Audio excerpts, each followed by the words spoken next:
चलिए आगे बढ़ते हैं। तो नेक्स्ट जो पॉइंट हम पढ़ने जा रहे हैं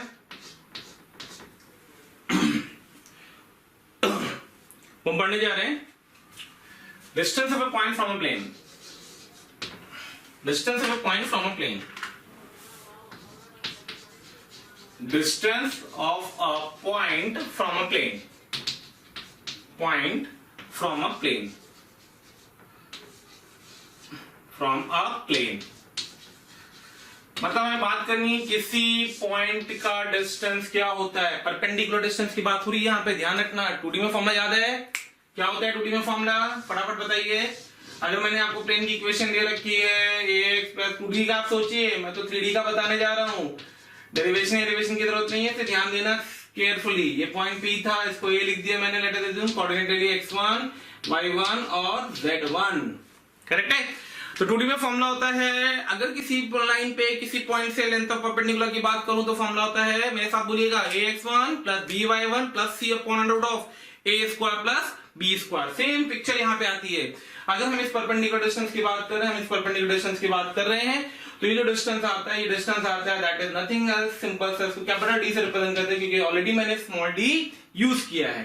तो मेरे प्यारे बच्चों ध्यान से देखना, कैपिटल D की बात करें तो डिस्टेंस का फॉर्मूला आएगा ax1 plus by1 plus cz1 plus d divided by under root of a square plus b square plus c square. 2D में 2 वेरिएबल होते हैं, 3D में 3 वेरिएबल होते हैं, इससे नीचे 3 होल स्क्वायर है, बाकी सब सेम रहेगा।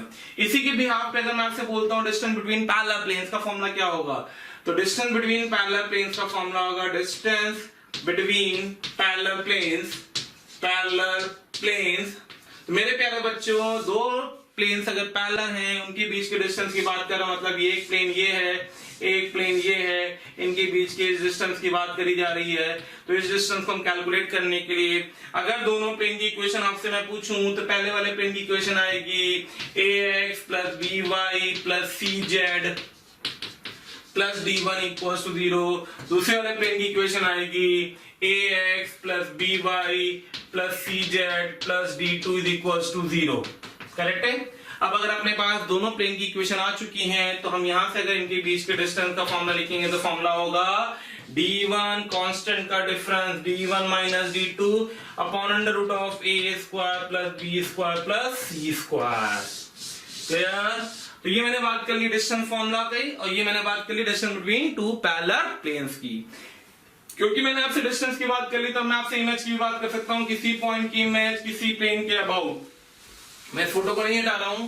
क्यों नहीं हटा रहा हूं? क्योंकि मैं नेक्स्ट आर्टिकल जो लूंगा वो इसी फोटो पे मेरा काम चलाएगा।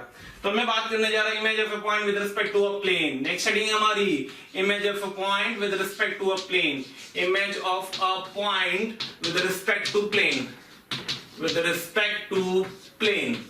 तो अगर हमें इमेज निकालनी है किसी पॉइंट की किसी प्लेन के अबाउट, अगर हमें इमेज निकालनी है किसी प्लेन की किसी पॉइंट के अबाउट, तो बेसिकली इमेज क्या है, इस पॉइंट की इसके अबाउट इमेज ये बैठी हुई है ए डैश। मान लो इसको मैंने अल्फा बीटा और गामा से एक्सप्रेस कर दिया। किससे एक्सप्रेस कर दिया? Alpha beta gamma. तो ये इसका मिड पॉइंट होगा। इसको हम लोग फुट ऑफ एल्टीट्यूड भी बोलते हैं। क्या बोलते हैं? Foot of altitude. किसी पॉइंट पे किसी प्लेन पे किसी पॉइंट से जो परपेंडिकुलर ड्रॉप होता है उसको बोलते हैं फुट ऑफ एल्टीट्यूड। 2D में भी ये आपको पढ़ाया गया था। कैलकुलेट करने का तरीका जरूरत नहीं है, क्योंकि हम मेंस की बात कर रहे हैं, हमें फॉर्मूले याद होने चाहिए। मैं बार बार आपसे बोल रहा हूं, फोकस करिएगा, रिजल्ट्स याद रखिए, बहुत टाइम सेव करता है। हम क्वेश्चन करेंगे, आपको दिखाएंगे। तो यहाँ पे जो रिजल्ट आती है इमेज की, उसका फॉर्मूला होता है, क्या फॉर्मूला होता है? आइए फॉर्मूला देखते हैं। तो उसका फॉर्मूला होता है alpha minus x1 divided by a is equals to beta minus y1 divided by b is equals to b is equals to gamma minus z1 divided by c is equals to minus 2 times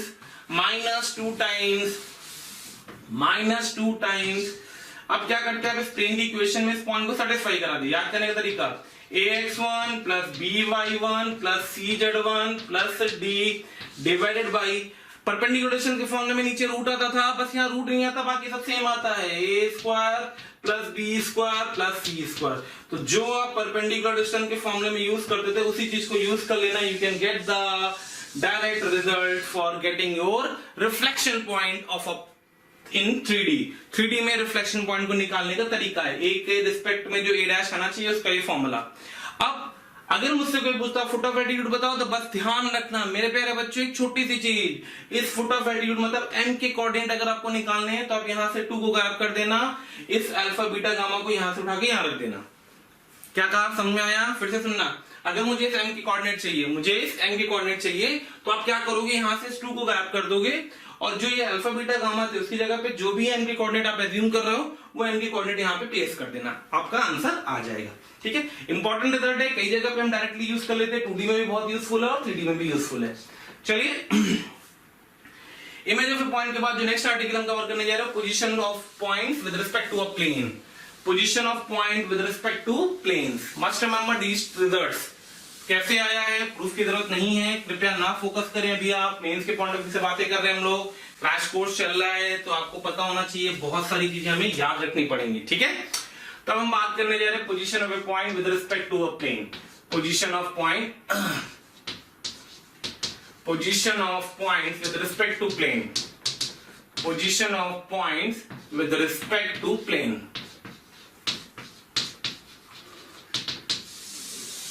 क्या मतलब है इसका, कि position बतानी है हमें, कोई दो पॉइंट प्लेन के सेम साइड है या अपोजिट साइड है, करेक्ट है। तो हम सिंपल सी बात करते हैं कि अगर अपने पास एक प्लेन दिया गया है, करेक्ट है, और दो पॉइंट इस तरीके से है अपने पास ए और बी, हम ये बताना है कि दोनों अपोजिट साइड है या सेम साइड है, तो कुछ नहीं करा जाता है, प्लेन की इक्वेशन होगी, ए के कोऑर्डिनेट पता होंगे, बी के कोऑर्डिनेट पता होंगे, the way in which you are working in 2D exactly same you have to work in 3D। आप यहां से एक रिजल्ट चेक करेंगे, PA into PB का, P of A into P of B। What is the meaning of this P of A into P of B? P of A into P of B का मतलब है कि जो P plane की equation है उस equation में आप A के कोऑर्डिनेट को रख दीजिए, जो भी प्लेन की इक्वेशन है उस इक्वेशन में आप A के कोऑर्डिनेट को रख दीजिए, तो ये आपका P of A बन जाएगा, B के कोऑर्डिनेट को रख दीजिए, वो आपका P of B बन जाएगा।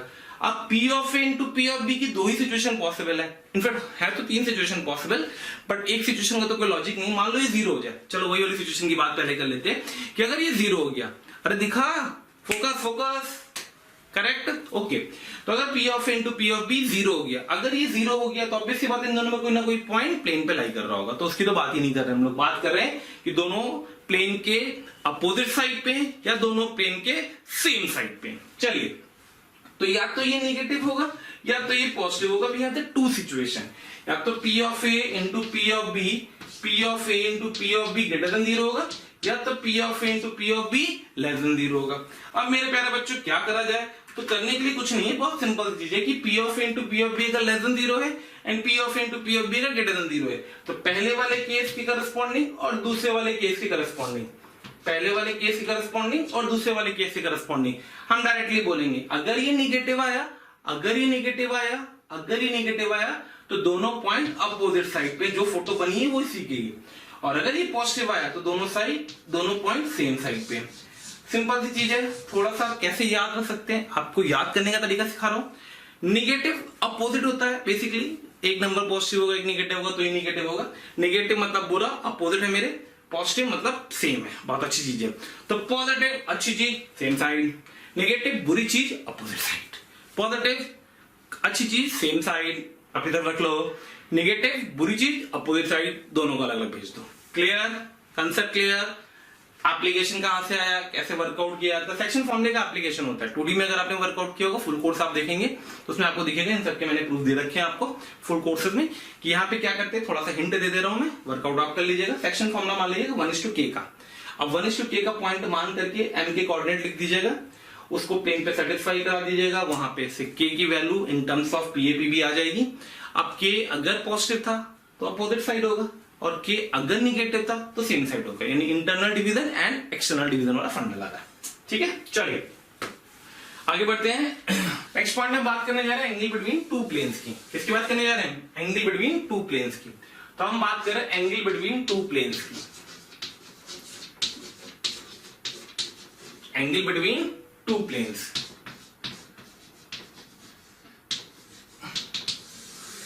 कुछ है नहीं खास, बहुत बड़ी चीज नहीं है एंगल बिटवीन टू प्लेन्स को ऑब्जर्व करना, it's a very simple thing. दो प्लेन अगर आपको दे रखे हैं, थोड़ा सा मैं आपको फोटो से दिखा देता हूं। एक प्लेन ये दिया है, एक प्लेन ये दिया है, तो इनके बीच का जो एंगल है वो हमें कैलकुलेट करना है ऐसे कुछ। मान लो इस एंगल को मैं थीटा बोल रहा हूं, तो इन दोनों प्लेन के बीच के एंगल को हमें कैलकुलेट करना है। कैसे कैलकुलेट किया जाए, किस तरीके से किया जाए, कुछ नहीं होता भाई। प्लेन P1 पता होगा तो उसका नॉर्मल वेक्टर N1 पता होगा, प्लेन P2 पता होगा तो उसका नॉर्मल वेक्टर N2 पता होगा। आइए समझिए, ये दो प्लेन है अपने पास, एक हाथ मेरा ये, एक हाथ ये मेरा, मारना नहीं है, ऐसे रोक देना है, ठीक। तो ये दो प्लेन है, कुछ प्लेन जुड़ गया है। अरे जुड़ गया है, एंगल दिख रहा होगा सबको, बिल्कुल दिख रहा है सर, करेक्ट है। ये इसका नॉर्मल खचाक, ये इसका नॉर्मल खचाक। अब जरा दोनों थंब के बीच का एंगल देखो और दोनों हथेलियों के बीच का एंगल देखो, सेम दिख रहा है, सेम दिख रहा है, बिल्कुल शानदार बात, सेम दिख रहा है। तो basically angle between two planes cos theta is nothing else, angle between two planes cos theta is nothing else, दोनों प्लेन के नॉर्मल वेक्टर के बीच का angle, angle between two planes कहलाता है। दोनों प्लेन के नॉर्मल वेक्टर के बीच का angle, angle between two planes कहलाता है। तो cos थीटा की वैल्यू आ गई n of P1 dot n of P2 upon modulus of n of P1 into modulus of n of P2। Done, पक्का। चलिए आगे बढ़ते हैं। तो नेक्स्ट हेडिंग, प्लेन्स परपेंडिकुलर हैं, वही फंडा, नॉर्मल का डॉट जीरो होना चाहिए। चलो लिखी ले, कोई लॉजिक नहीं है, शॉर्ट चीजें बता देता हूँ। प्लेन्स पैरेलल हैं, तो दो प्लेन्स अगर पैरेलल हैं तो cos theta zero, normal parallel हो जाएंगे। दो प्लेन्स परपेंडिकुलर तो नॉर्मल का डॉट जीरो। दो प्लेन्स पैरेलल, नॉर्मल पैरेलल, दो प्लेन्स परपेंडिकुलर तो नॉर्मल्स भी आपस में परपेंडिकुलर। क्लियर? चलिए अब बात करने जा रहे हैं एक छोटा सा और इंपॉर्टेंट आर्टिकल है angle bisector plane, angle bisectors, angle bisector planes. तो भाई एंगल बाइसेक्टर प्लेन क्या होता है, हमें उसके बारे में बात करनी थी। तो भाई हमें बात करनी थी कि एंगल बाइसेक्टर प्लेन क्या होता है, कैसे उसको इंटरप्रेट किया जाएगा, किस तरीके से वर्कआउट किया जाएगा। आइए उसको देखते हैं। उम्मीद करूंगा 2D में याद होगा। भाई मैं 2D बार बार इसलिए बोल रहा हूँ कि 2D की चीजें हम 3D में यूज करते हैं, प्लेन में तो स्पेशली। लाइन की चीजें पता होंगी तो प्लेन कंफर्टेबल है। तो जैसे हम दो लाइन में देखते हैं तो वैसे हम दो प्लेन में देख रहे हैं कि अपने पास एक प्लेन दे रखा है, दूसरा प्लेन दे रखा है। मैं ये टॉप व्यू दिखा रहा हूँ आपको प्लेन का। तो इसके दो बाइसेक्टर होंगे, एक बाइसेक्टर कुछ यूं जा रहा होगा, इसको B1 बोल दिया, और एक बाइसेक्टर कुछ यूं आ रहा होगा जो कि इसके परपेंडिकुलर होगा, इसको मैंने B2 बोल दिया। करेक्ट है? तो एक बाइसेक्टर B1 और एक बाइसेक्टर B2, दोनों आपस में परपेंडिकुलर। इनकी इक्वेशन चाहिए तो बहुत सिंपल सी चीज होती है। क्या करा जाता है, इससे परपेंडिकुलर, इससे परपेंडिकुलर, दोनों को इक्वेट कर दो, आपके पास बाइसेक्टर प्लेन की इक्वेशन हो जाएगी। तो इसके दो फॉर्मेट होते हैं, वेक्टर और दूसरा कार्टेशियन। तो पहले मैं बात करने जा रहा हूं वेक्टर फॉर्म की, वेक्टर फॉर्म की। ठीक है? तो जब मैं वेक्टर फॉर्म की बात करूंगा तो आपको दो प्लेन चाहिए होंगे वेक्टर फॉर्म में। तो मैंने एक प्लेन P1 लिखा, नाम लिखा है R dot N1 equals to D1। फिर मैंने एक प्लेन P2 लिखा, P2, नाम लिखा R dot N2 equals to D2। Correct है? अब जब हमारे पास दो प्लेन आ गए, R dot N1 equals to D1, R dot N2 equals to D2, तो हम क्या करें सोचने लग गए। तो हम कुछ नहीं करेंगे, हम सिंपल से इसको वेरिएबल पॉइंट R मान के Rm इक्वल्स टू Rn कर देंगे। तो यहां से लेंथ ऑफ परपेंडिकुलर, यहां से लेंथ ऑफ परपेंडिकुलर, दोनों को इक्वेट करना है। लेंथ ऑफ परपेंडिकुलर का वेक्टर फॉर्म क्या होता है वो मैंने नहीं बताया, आइए देख लेते हैं। Vector form of length of perpendicular क्या होता है। कुछ नहीं होता है, सिंपल सी चीज होती है। तो अगर मैं यहां से आपको Rm की बात करूंगा, Rm इक्वल्स टू Rn, तो जो वेक्टर का फॉर्म होता है लेंथ ऑफ परपेंडिकुलर, वो कुछ नहीं होता है। इस पॉइंट को इस प्लेन में रख दो, तो अल्टीमेटली R ही चल रहा था, वो बन गया R dot N1 minus D1 और डिवाइड कर दो मॉडुलस ऑफ N1 से। इधर भी सेम चीज, R dot N2 minus D2 upon modulus of N2। आपको दिख रहा है कि एक प्लस साइन के साथ बाइसेक्टर खुलेगा, एक प्लस साइन के साथ बाइसेक्टर खुलेगा और एक माइनस साइन के साथ खुलेगा। प्लस साइन के साथ जो खुलेगा उसको मान लो मैंने B1 बोल दिया, माइनस साइन के साथ जो खुलेगा उसको मैंने B2 बोल दिया। This is the vector form. ये लेंथ ऑफ परपेंडिकुलर लिखा हुआ फॉर्मूला ध्यान देना, पॉइंट को सेटिस्फाई कराया प्लेन में और नॉर्मल वेक्टर के मैग्नीट्यूड से डिवाइड कर दिया। This is the length of perpendicular in vector form. चलिए आगे कार्टेशियन फॉर्म में देखते हैं क्या होती है पिक्चर। कार्टेशियन फॉर्म में वही होती है जो आपको 2D में याद होती है, अगर आपको याद है तो। कार्टेशियन फॉर्म में अगर मैं बात करने जा रहा हूं सेकंड केस कार्टेशियन फॉर्म का,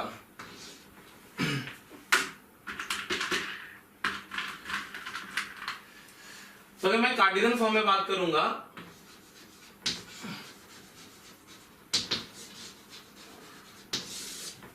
कार्टेशियन फॉर्म, तो कार्टेशियन फॉर्म में बात करने के लिए हमने प्लेन की इक्वेशन को इस तरीके से लिखा, T1 is equals to A1x plus B1y plus C1z plus D1 equals to 0, और प्लेन P2 को लिखा A2x plus B2y plus C2z plus D2 is equals to 0। तो दो प्लेन की इक्वेशन लिख दी अपन ने, लेंथ ऑफ परपेंडिकुलर इक्वेट कर दिया, तो सीधे मैं बाइसेक्टर की बात करूं, यहाँ पे मैंने इसको बाइसेक्टर से रिप्रेजेंट किया है, या मैं सीधे बाइसेक्टर की बात करने जा रहा हूं। तो length of perpendicular in Cartesian form, तो get the value ax1 plus by1 plus cz1 sorry a1x plus b1y plus c1z plus d1 upon under root of a square sorry a1 square plus b1 square plus c1 square is equals to plus minus, mod नहीं लगाया मैंने, plus minus ले दिया है, ठीक है, is equals to plus minus a2x plus b2y plus c2z plus d2 divided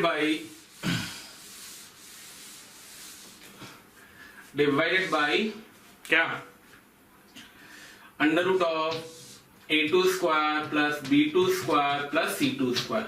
मेरे प्यारे बच्चों देखिए ध्यान से, must remember the formula, result है, याद होना चाहिए, काम आता है। तो लेंथ ऑफ परपेंडिकुलर का यूज करते हुए मैंने बाइसेक्टर प्लेन की इक्वेशन निकाल दी। जैसे फोटो बनी हुई है, प्लस वाला B1 को रिप्रेजेंट कर सकता है, माइनस वाला B2 को, कुछ भी हो सकता है, कैसे भी हो सकता है, करेक्ट है। तो ये तो बाइसेक्टर की बात होगी। बाइसेक्टर की बात करने के बाद क्या आपको कुछ याद आ रहा? हाँ बिल्कुल याद आ रहा होगा। क्या याद आ रहा है बताइए? आपको ये याद आ रहा होगा क्या कि अब हम बात करने जाएंगे दो पॉइंट की। कौन से दो पॉइंट? एक तो position of equation of bisector containing origin, और दूसरी एक्यूट और ऑब्ट्यूज एंगल बाइसेक्टर्स की। तो आइए उसको कैलकुलेट करने का एक सिंपल सा तरीका दे देता हूं। स्टेप ध्यान रखना, सबसे पहले make constant term, make d1 d2 positive, make d1 and d2 positive, correct है। जैसे d1 d2 को आपने पॉजिटिव बना लिया तो जो प्लस साइन बाइसेक्टर होगा, तो जब मैं इसको ओपन करूंगा d1 d2 को पॉजिटिव बनाने का, तो पॉजिटिव बनाना तो समझ में आता है ना क्या कहना चाह रहा हूं मैं। पॉजिटिव बनाने का मतलब बेटा ये है कि मान ले आपके पास, जैसे आपके पास एक प्लेन की इक्वेशन लिखी है 2x plus y plus z minus 3 equals to 0, तो ये माइनस बैठा हुआ था, इस माइनस को प्लस बनाइए। तो इस माइनस को प्लस बनाने का मतलब है कि आप इसको ऐसे पढ़ेंगे, minus 2x minus y minus z plus 3 equals to 0। तो ये मैं आपसे कहना चाह रहा हूं यहाँ पे कि d1 d2 को पॉजिटिव बनाना मतलब ऐसे पॉजिटिव बनाना। कंफर्टेबल? ओके। तो जैसे आपने d1 d2 को पॉजिटिव बना लिया तो अगला स्टेप क्या कहता है? तो this implies plus sign bisector, plus sign bisector जो ये प्लस साइन के साथ बैठेगा, तो plus sign will contain origin, will contain origin. भाई ध्यान रखना, ये कंटेन ओरिजिन का ये मतलब नहीं कि ओरिजिन उस पर लाइक करे। कंटेन ओरिजिन का क्या मतलब होता है उसको भी समझिए कि अगर अपने पास ये 3D स्पेस दिया हुआ था ऐसे मान लो, और हमने दो प्लेन ले रखे हैं, एक प्लेन P1 ले रखा है, एक प्लेन P2 ले रखा है, ये P1 प्लेन है, ये P2 प्लेन है, तो इसके जिस पोर्शन में ओरिजिन लाई कर रहा है, जैसे ये है, तो इसको चार पोर्शन में डिवाइड किया मैंने, पहला, दूसरा, तीसरा और चौथा। तो इस चार पोर्शन, ये वो पोर्शन है जहां पे ओरिजिन आएगा, तो इस वाले पोर्शन को जो बाइसेक्टर ये बाइसेक्ट कर रहा है, ग्रीन वाला दिख रहा होगा, इस बाइसेक्टर को हम बोलते हैं बाइसेक्टर कंटेनिंग ओरिजिन। इसका ये मतलब नहीं होता कि ओरिजिन उस पे लाई करे। क्लियर? चलिए आगे बात करते हैं। तो याद रखिएगा, तो कौन सा वाला बाइसेक्टर? प्लस साइन बाइसेक्टर जो होगा, प्लस साइन बाइसेक्टर जो होगा, प्लस साइन बाइसेक्टर जो होगा वो हमेशा ओरिजिन कंटेन करेगा। अब बात आती है how to calculate acute and obtuse angle bisector. तो फिर यहां पे हम कर लेते हैं दिस आल्सो इंप्लाइज, चेक अगला स्टेप होता है कि चेक करो, क्या करना है, चेक भाई d1 d2 पॉजिटिव बना लिया, ये कर लिया, ये तो करना ही करना है, कुछ भी हो जाए। बाइसेक्टर की बात करेगा तो आप d1 d2 पॉजिटिव बना के ही लिखना, सिंपल सी बात। चेक किसको करो, चेक करो आप a1 a2 plus b1 b2 plus c1 c2 के साइन को, या तो ये पॉजिटिव होगा या तो ये नेगेटिव होगा, ये जीरो भी हो सकता है। तीन केस आएंगे, पॉजिटिव पॉजिटिव नेगेटिव और जीरो। क्लियर? तो जब पॉजिटिव होगा तो क्या होगा, नेगेटिव होगा तो क्या होगा, जीरो होगा तो क्या होगा, याद रखना है। पॉजिटिव मतलब बड़ा, पॉजिटिव मतलब बड़ा, बड़ा मतलब बड़ा। तो अगर a1 a2 plus b1 b2 plus c1 c2 positive आया जब आपने d1 d2 को पॉजिटिव बनाया, तो दिस इंप्लाइज जो प्लस साइन है, जो प्लस साइन है वो ऑब्ट्यूज एंगल बाइसेक्टर है। कैसा है, ऑब्ट्यूज एंगल बाइसेक्टर। और जब ये निगेटिव होगा, जब ये निगेटिव होगा तो जो निगेटिव साइन बाइसेक्टर है वो होगा ऑब्ट्यूज एंगल बाइसेक्टर। मैं सिर्फ ऑब्ट्यूज को आपको बता रहा हूं, बड़ा तो बड़ा वाला ऑब्ट्यूज, छोटा तो छोटा वाला ऑब्ट्यूज। और अगर ये जीरो हो जाएगा तो दोनों प्लेन आपस में परपेंडिकुलर हो जाएंगे। ये तो सिंपल सा फंडा है।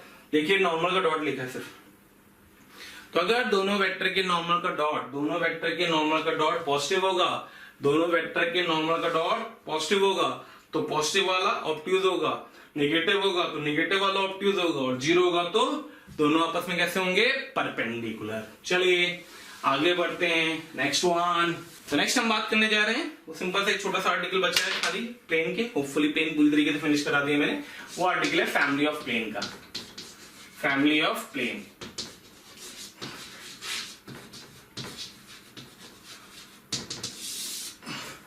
फैमिली ऑफ प्लेन्स की बात कर रहे हैं। बहुत सिंपल सा फंडा, सबको पता होगा कि अगर एक प्लेन हमारे पास ऐसा दिया गया, एक प्लेन हमारे पास ऐसा दिया गया, तो इसका जो ये लाइन ऑफ इंटरसेक्शन होगा, करेक्ट है, ये प्लेन P1 है, ये प्लेन P2 है, तो उसके लाइन ऑफ इंटरसेक्शन से हम दुनिया भर के प्लेन बना सकते हैं। ये प्लेन बन सकता है, ये प्लेन बन सकता है, कैसा भी प्लेन हम बना सकते हैं, किसी भी तरीके की पिक्चर क्रिएट कर सकते हैं, ठीक है। ये प्लेन बन सकता है। तो इन सारे प्लेन को, जितने भी प्लेन थे, मैं इसको P लिख देता हूं, इन सारे, जैसे हम लोग। थैंक यू सो मच हमें इतना सारा प्यार देने के लिए।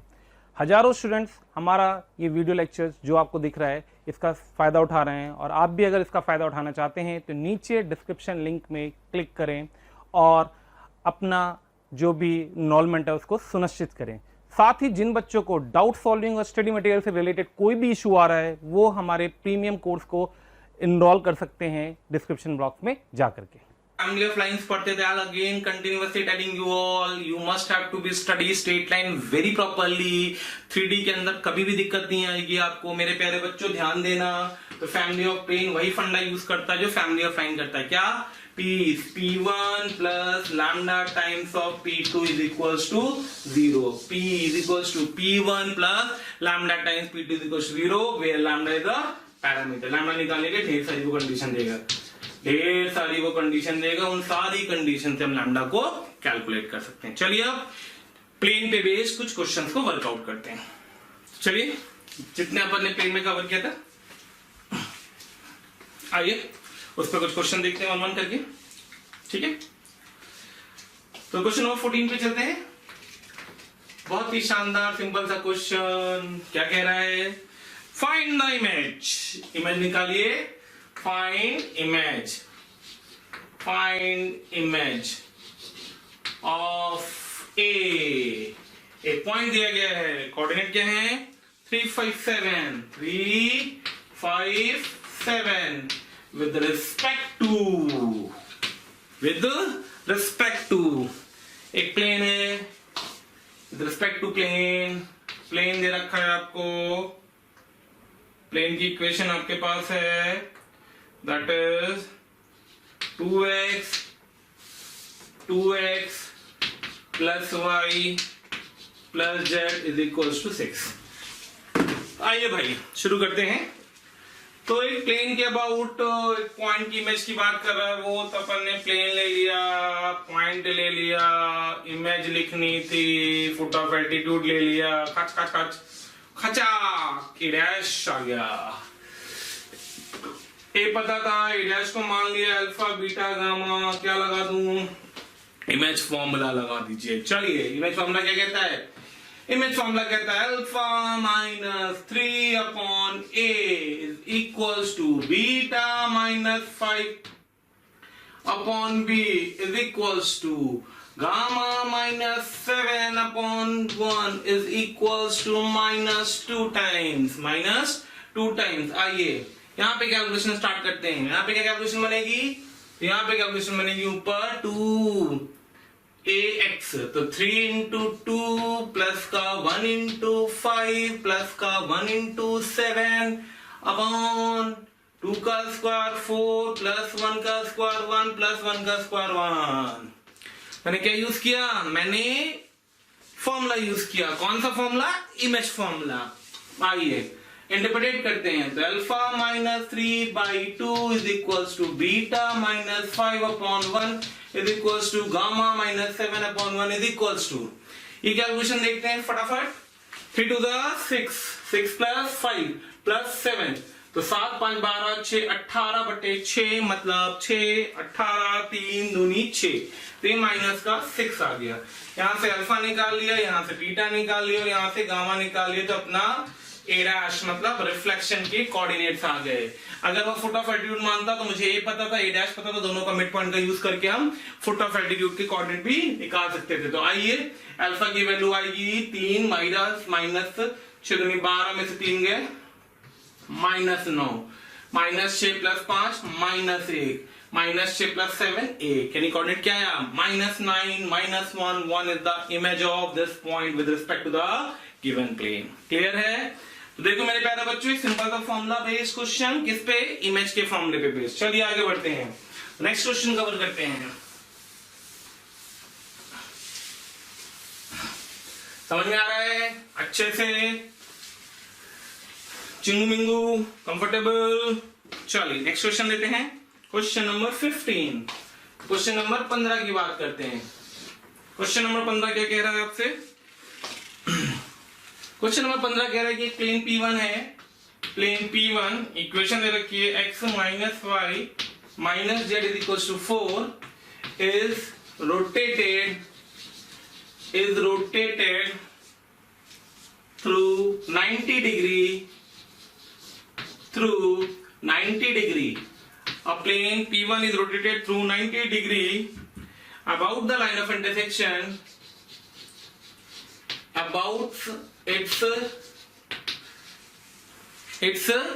line of intersection, about its line of intersection with plane P2,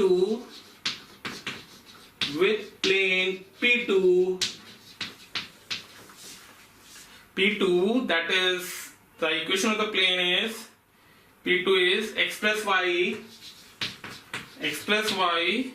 plus 2z is equals to 4. X plus y plus 2z is equals to 4. Find its equation in new position. तो नई position में क्या equation होगी plane की, इस बारे में हमें बात करनी। कब, जब प्लेन को हमने रोटेट किया है। तो प्लेन P1 को रोटेट किया है विद रिस्पेक्ट टू P2। तो भाई देखिए कंसेप्ट क्या कह रहा है, आइए उसको समझते हैं।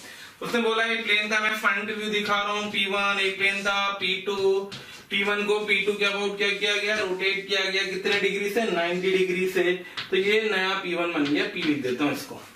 P1 को पकड़ के 90 डिग्री घुमाया गया है, P1 को पकड़ के 90 डिग्री घुमाया गया है about it's line of intersection. बेटा ये फ्रंट व्यू है, करेक्ट है ना, सॉरी टॉप व्यू है इस तरीके से। अगर इसका साइड व्यू देखोगे तो आपको दिखेगा कि ये प्लेन पूरा ऐसे था, ये प्लेन ऐसे था, और ये नया जो प्लेन बना है 90 डिग्री घूम करके वो कुछ ऐसा बना है, करेक्ट है। ये है रोटेशन आपका, ये है लाइन ऑफ इंटरसेक्शन। तो भाई जो फोटो बनी है, फोटो के अकॉर्डिंग कुछ क्लिक करेगा। तो भाई इसकी फ्रेमिंग करते हैं, किस तरीके से इस क्वेश्चन को करा जाए। सोचिए, सोच लिया, चलिए शानदार बात। तो P1 पता है, P2 पता है, P प्लेन दिख रहा है, family of plane, line of intersection से पास करने वाले दुनिया भर के प्लेन। तो हम क्या यूज करने जा रहे हैं, फैमिली ऑफ प्लेन, फोक मतलब फैमिली ऑफ प्लेन। तो ये फैमिली ऑफ प्लेन क्या कहता है कि P जो होगा वो कुछ नहीं होगा, वो होगा P1 plus lambda P2 is equals to 0। Correct है, बिल्कुल करेक्ट है। क्यों करेक्ट है, समझ आ रहा है कि P1 P2 के लाइन ऑफ इंटरसेक्शन से पास करने वाले दुनिया भर के प्लेन है, उनमें से एक प्लेन चाहिए, कौन सा चाहिए, P प्लेन चाहिए। अब बात आती है लैम्डा कहां से आएगा। तो फॉर लैम्डा आपको दो प्लेन इससे परपेंडिकुलर दिख रहे होंगे, कौन कौन से दिख रहे हैं, एक तो P1 और दूसरा P1 90 डिग्री घुमा है। तो normal vector of the plane P dot normal vector of the plane P1 दोनों का डॉट 0। यहां से क्या निकल के आएगा हमारा लैम्डा। जब इसको सॉल्व करेंगे तो क्या मिलेगा, लैम्डा की वैल्यू पुट करेंगे तो हमारे पास किसकी इक्वेशन आएगी, प्लेन की। ये हो गई हमारी भूमिका, क्या, क्वेश्चन की भूमिका, क्वेश्चन को किस तरीके से वर्कआउट करना है। चलिए अब क्वेश्चन को वर्कआउट करते हैं। तो बहुत शानदार तरीके से क्वेश्चन को वर्कआउट करते हैं। तो normal vector of the P dot normal vector of the P1, फटाफट बिना पेन चलाए फटाफट P तो यहां से आएगा, करेक्ट है, P1 यहां से आएगा, करेक्ट है। तो आइए पहले P लिखते थे, P1 प्लस लैम्डा P2 मतलब 1 प्लस लैम्डा। तो 1 प्लस लैम्डा का डॉट लेना है P1 के साथ मतलब 1 के साथ, करेक्ट है। आगे बढ़ा, -1 प्लस लैम्डा, तो -1 प्लस लैम्डा का डॉट लेना है किसके साथ, -1 के साथ। चलेगा, बिल्कुल चलेगा। आगे बढ़िए, फिर आएगा P minus lambda plus -1 plus 2 lambda का डॉट किसके साथ, फिर से -1 के साथ, क्या होना चाहिए, 0। समझे क्या किया, ये लिखे हुए हैं जो पहले वाले तीन, ये है प्लेन P के नॉर्मल वेक्टर जो डायरेक्टली आपको दिखने चाहिए, इन दोनों का यूज करके दिख गया, ठीक है। डॉट लेना है P1 के साथ, डॉट ले लिया P1 के साथ। आइए लैम्डा कैलकुलेट करते हैं। तो 1 plus lambda, 1 plus lambda plus 1 minus lambda plus 1 minus 2 lambda equals to 0। Lambda निकल आया, कितना निकल के आया लैम्डा, ये कटा खचा, उत्तर 3/2। लैम्डा की वैल्यू 3/2 पुट कर दी, पेन की इक्वेशन लिख दी, lambda 3/2 2p1 plus 3p2, 2p1 plus 3p2 तो 5x, 2p1 plus 3p2 plus y, 2p1 plus 3p2 6 minus 2 4, 2p1 plus 3p2, 2p1 plus 3p2 तो 4 दूनी 8, 4 3 12, 12 8 20। शानदार तरीके से। तो प्लेन की इक्वेशन आ गई 5x plus y plus 4z equals to 20। चलिए क्लियर है, कंसेप्ट क्लियर। एप्लीकेशन ऑफ कौन सा क्वेश्चन है ये, फैमिली ऑफ प्लेन। थोड़ा थोड़ा करके ना लेवल बढ़ाएंगे क्वेश्चंस का, ठीक है। पर ये मत सोचिएगा ये मेंस में आने लायक क्वेश्चन नहीं है, बिल्कुल है, शानदार तरीके से है, कहीं कोई दिक्कत नहीं है, डायरेक्ट क्वेश्चन आते हैं मेंस में। केयरफुली ध्यान रखिएगा मैनिपुलेट करते वक्त। चलिए आगे बढ़ते हैं नेक्स्ट क्वेश्चन की तरफ। क्वेश्चन नंबर 16 पे आते हैं।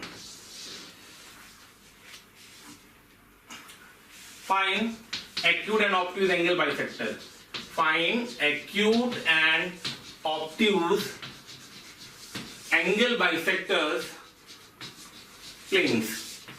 Bisector planes of plane P1 that is given as 2x minus y plus 2z plus 3 equals to 0 and P2 that is 3x minus 2y plus 6z plus 8 is equals to 0। मेरे प्यारे बच्चों बहुत शानदार तरीके से ध्यान से फास्ट पूछा है acute and obtuse angle bisector. क्या सबसे पहले करते थे, कंसेप्ट कौन सा यूज हुआ, एंगल बाइसेक्टर वाले कंसेप्ट को हम यूज करने जा रहे हैं। एंगल बाइसेक्टर वाले कंसेप्ट को यूज करने जा रहे हैं मतलब हमें एंगल बाइसेक्टर की बात करनी है। एंगल बाइसेक्टर की हम कैसे बात करेंगे, तो एंगल बाइसेक्टर की बात करने के लिए हमें फंडा याद होना चाहिए कि सबसे पहले हम क्या चेक करते हैं, D1 D2 को पॉजिटिव। आइए चेक करें, क्या मेरा D1 पॉजिटिव है, बिल्कुल पॉजिटिव है। क्या मेरा D2 पॉजिटिव है, बिल्कुल पॉजिटिव है। तो हमने क्या चेक कर लिया कि D1 D2 पॉजिटिव है, बिल्कुल है। अब हम क्या चेक करेंगे, हम चेक करेंगे A1 A2 plus B1 B2 plus C1 C2। आप चाहो तो इसको लिखो और आप चाहो तो इसको डायरेक्टली वर्कआउट कर लो। चलिए अच्छा मैं लिख देता हूं। तो मैंने A1 A2 plus B1 B2 को चेक करना चाहा, ये सोल्यूशन वर्कआउट करने जा रहा हूं उसका, ठीक है। तो हमने A1 A2 plus B1 B2 plus C1 C2 को चेक किया, तो 2 3 6 +2 +12, लो भाई पॉजिटिव आ गया। A1A2 + B1B2 + C1C2 पॉजिटिव है। A1A2 + B1B2 + C1C2 पॉजिटिव है। अगर A1A2 + B1B2 + C1C2 पॉजिटिव है तो 110% कौन सा भाई सेक्टर किसको रिप्रेजेंट कर रहा होगा?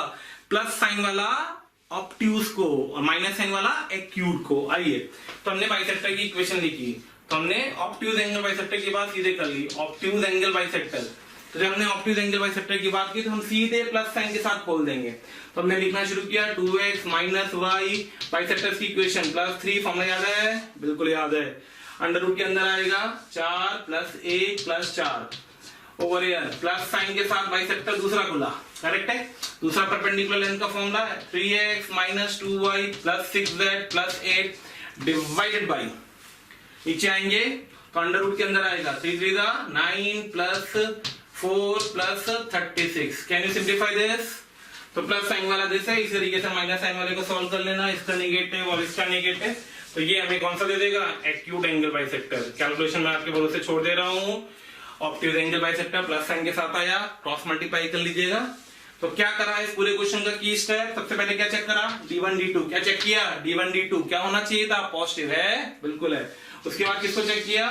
उसके बाद अपन ने चेक किया A1A2 + B1B2 + C1C2 को क्या होना चाहिए था? पॉजिटिव, नेगेटिव या zero. Clear? Okay then move to the next question. ये फॉर्मूला बेस्ड सिंपल सा क्वेश्चन था, थोड़ी सी कैलकुलेशन है, आप कर लीजिएगा। एक्सपेक्टेशन मेरी है आपसे, कर लेंगे ना? अरे बोलो बोलो भाई, बिल्कुल शानदार बात। तो आगे बढ़ते हैं नेक्स्ट क्वेश्चन की तरफ। क्वेश्चन नंबर 16 के बाद नेक्स्ट क्वेश्चन आएगा क्वेश्चन नंबर 17। क्वेश्चन नंबर 17 की बात कर रहे हैं, क्वेश्चन नंबर 17 की बात कर रहे हैं। 17 क्वेश्चन क्या कह रहा है? 17 क्वेश्चन कह रहा है find the position of a point. Find, ये भी एक सिंपल सा आर्टिकल, फाइंड पोजीशन ऑफ ए के कोऑर्डिनेट है 2 - 2 1 एंड बी के कोऑर्डिनेट है 3 0 1 with respect to plane plane की इक्वेशन दे रखी है आपको। प्लेन की इक्वेशन आपको दे रखी है 7x - 3y + 4z = 7। ठीक है, तो हमें ये चेक करना है कि ये पॉइंट्स प्लेन के सेम साइड पे हैं, अपोजिट साइड पे हैं। आप लोग को याद होगा मैंने क्या वर्किंग करवाई थी? मैंने बोला था P of A × P of B को चेक करो। तो भाई P of A और P of B को चेक करने के लिए ध्यान रखना, इसको बोलते हैं P = 0। वही जीरो के इस तरफ, सब कुछ एक तरफ ले गए, जीरो को एक तरफ लिख दिया। तो जो इस साइड बैठा है वहां पे XYZ को आप रिप्लेस करेंगे इन पॉइंट से, वहां पे आप XYZ को रिप्लेस करेंगे इनसे और इससे, तो पुट करेंगे तो अपने पास आएगा 7 × 2। तो P of A को मैं डायरेक्टली चेक कर देता हूं, 7 × 2 14 -3 - 2 + 6 + 4 - 7 multiply by P of B 7 3 21 + 0 + 4 - 7। तो 21 4 पॉजिटिव, यानी इन दोनों का प्रोडक्ट पॉजिटिव। अगर दोनों का प्रोडक्ट पॉजिटिव है, दोनों का प्रोडक्ट पॉजिटिव है, क्या कंसेप्ट आएगा? अगर दोनों का प्रोडक्ट पॉजिटिव है तो A and B are of same side के opposite, are of same side of the plane, same side of plane. तो ये दोनों पॉइंट प्लेन के क्या होंगे? एक ही साइड पे होंगे। कहां पे होंगे? एक ही साइड पे होंगे दोनों पॉइंट। चलिए आगे बढ़ते हैं। तो नेक्स्ट क्वेश्चन ले रहा हूं मैं, क्वेश्चन नंबर 18 देखते हैं क्या कह रहे हो। Find direction of find drs of normal of plane, find drs of normal of plane which passes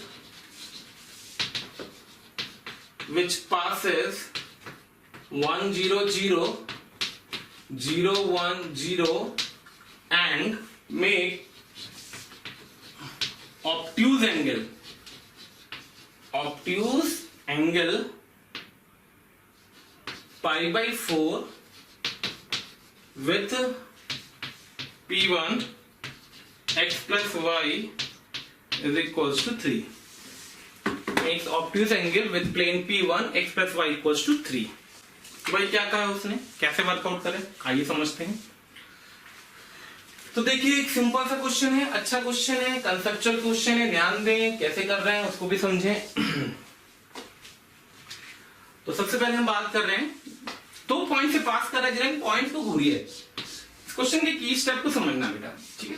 छोटा सा क्वेश्चन है, अच्छा क्वेश्चन है, सिंपल सा क्वेश्चन है, कैलकुलेशन ज्यादा लगेगी आपको, इससे थोड़ा सा मैं ट्रिक बता रहा हूं, ध्यान देना, फोकस करना उसको। एक पॉइंट दिया 1 0 0 और एक पॉइंट दिया 0 1 0, एक पॉइंट दिया 1 0 0 और एक पॉइंट दिया 0 1 0। तो 2 पॉइंट जरा देखो, तो ये एक्स इंटरसेप्ट पे बैठा हुआ पॉइंट है, ये वाई इंटरसेप्ट पे, तो बेटर है कि मैं प्लेन के इंटरसेप्ट फॉर्म की इक्वेशन एज्यूम कर ले रहा हूं।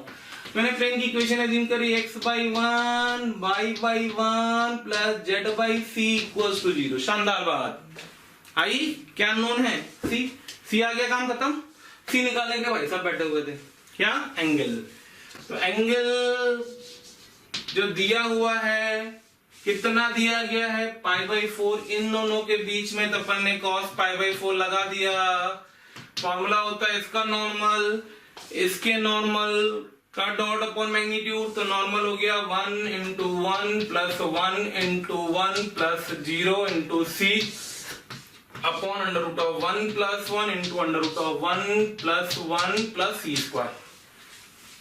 शानदार बात, cos π/4 1/√2, ऊपर आया 2, नीचे आया √2 into 2 plus 1 2 plus c square, correct है।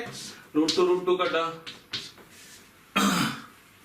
तो यहाँ 1/c स्क्वायर आएगा, 1/c आएगा, ठीक है। तो ये बनेगा आपके पास 4 equals to 2 plus 1/c square. यहाँ से c square is equals to आ गया 1/2 और c इज इक्वल्स टू कितना आ गया, प्लस माइनस 1/√2। c कितना आ गया, प्लस माइनस 1/√2। तो 2 प्लेन की पॉसिबिलिटी होंगी, c की वैल्यू उठाकर पुट कर देना, get the answer of the plane, ठीक है। चलिए आगे बढ़ते हैं, चलिए आगे बढ़ते हैं। तो नेक्स्ट जो हम हेडिंग डालने जा रहे हैं, जैसे हम लोगों ने प्लेन कवर कर लिया बच्चों, मेरे प्यारे बच्चों, तो अब हम लोग वर्कआउट करने जा रहे हैं स्ट्रेट लाइन, ठीक है। क्या वर्कआउट करने जा रहे हैं, स्ट्रेट लाइन। क्या होता है वेक्टर में हम थोड़ा सा पढ़ चुके हैं, उसको रिकॉल कर लेते हैं अपन।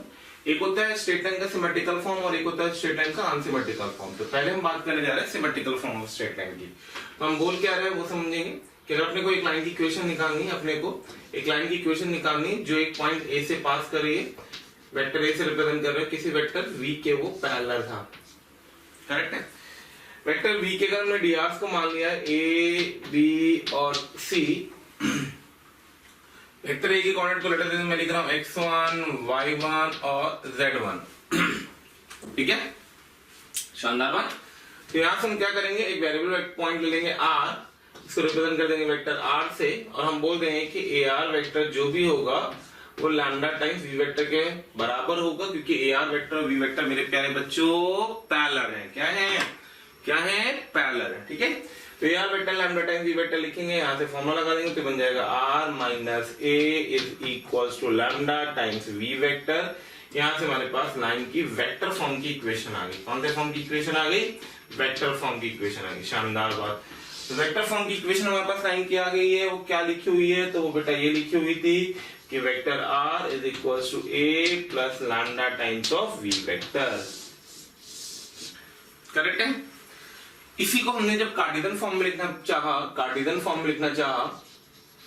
तो बेटा कार्टेशियन फॉर्म में जो ये फॉर्म होता है इसको हम लोग बोलते हैं सिमेट्रिकल फॉर्म ऑफ लाइन। क्या बोलते हैं, symmetrical form of line, symmetrical form.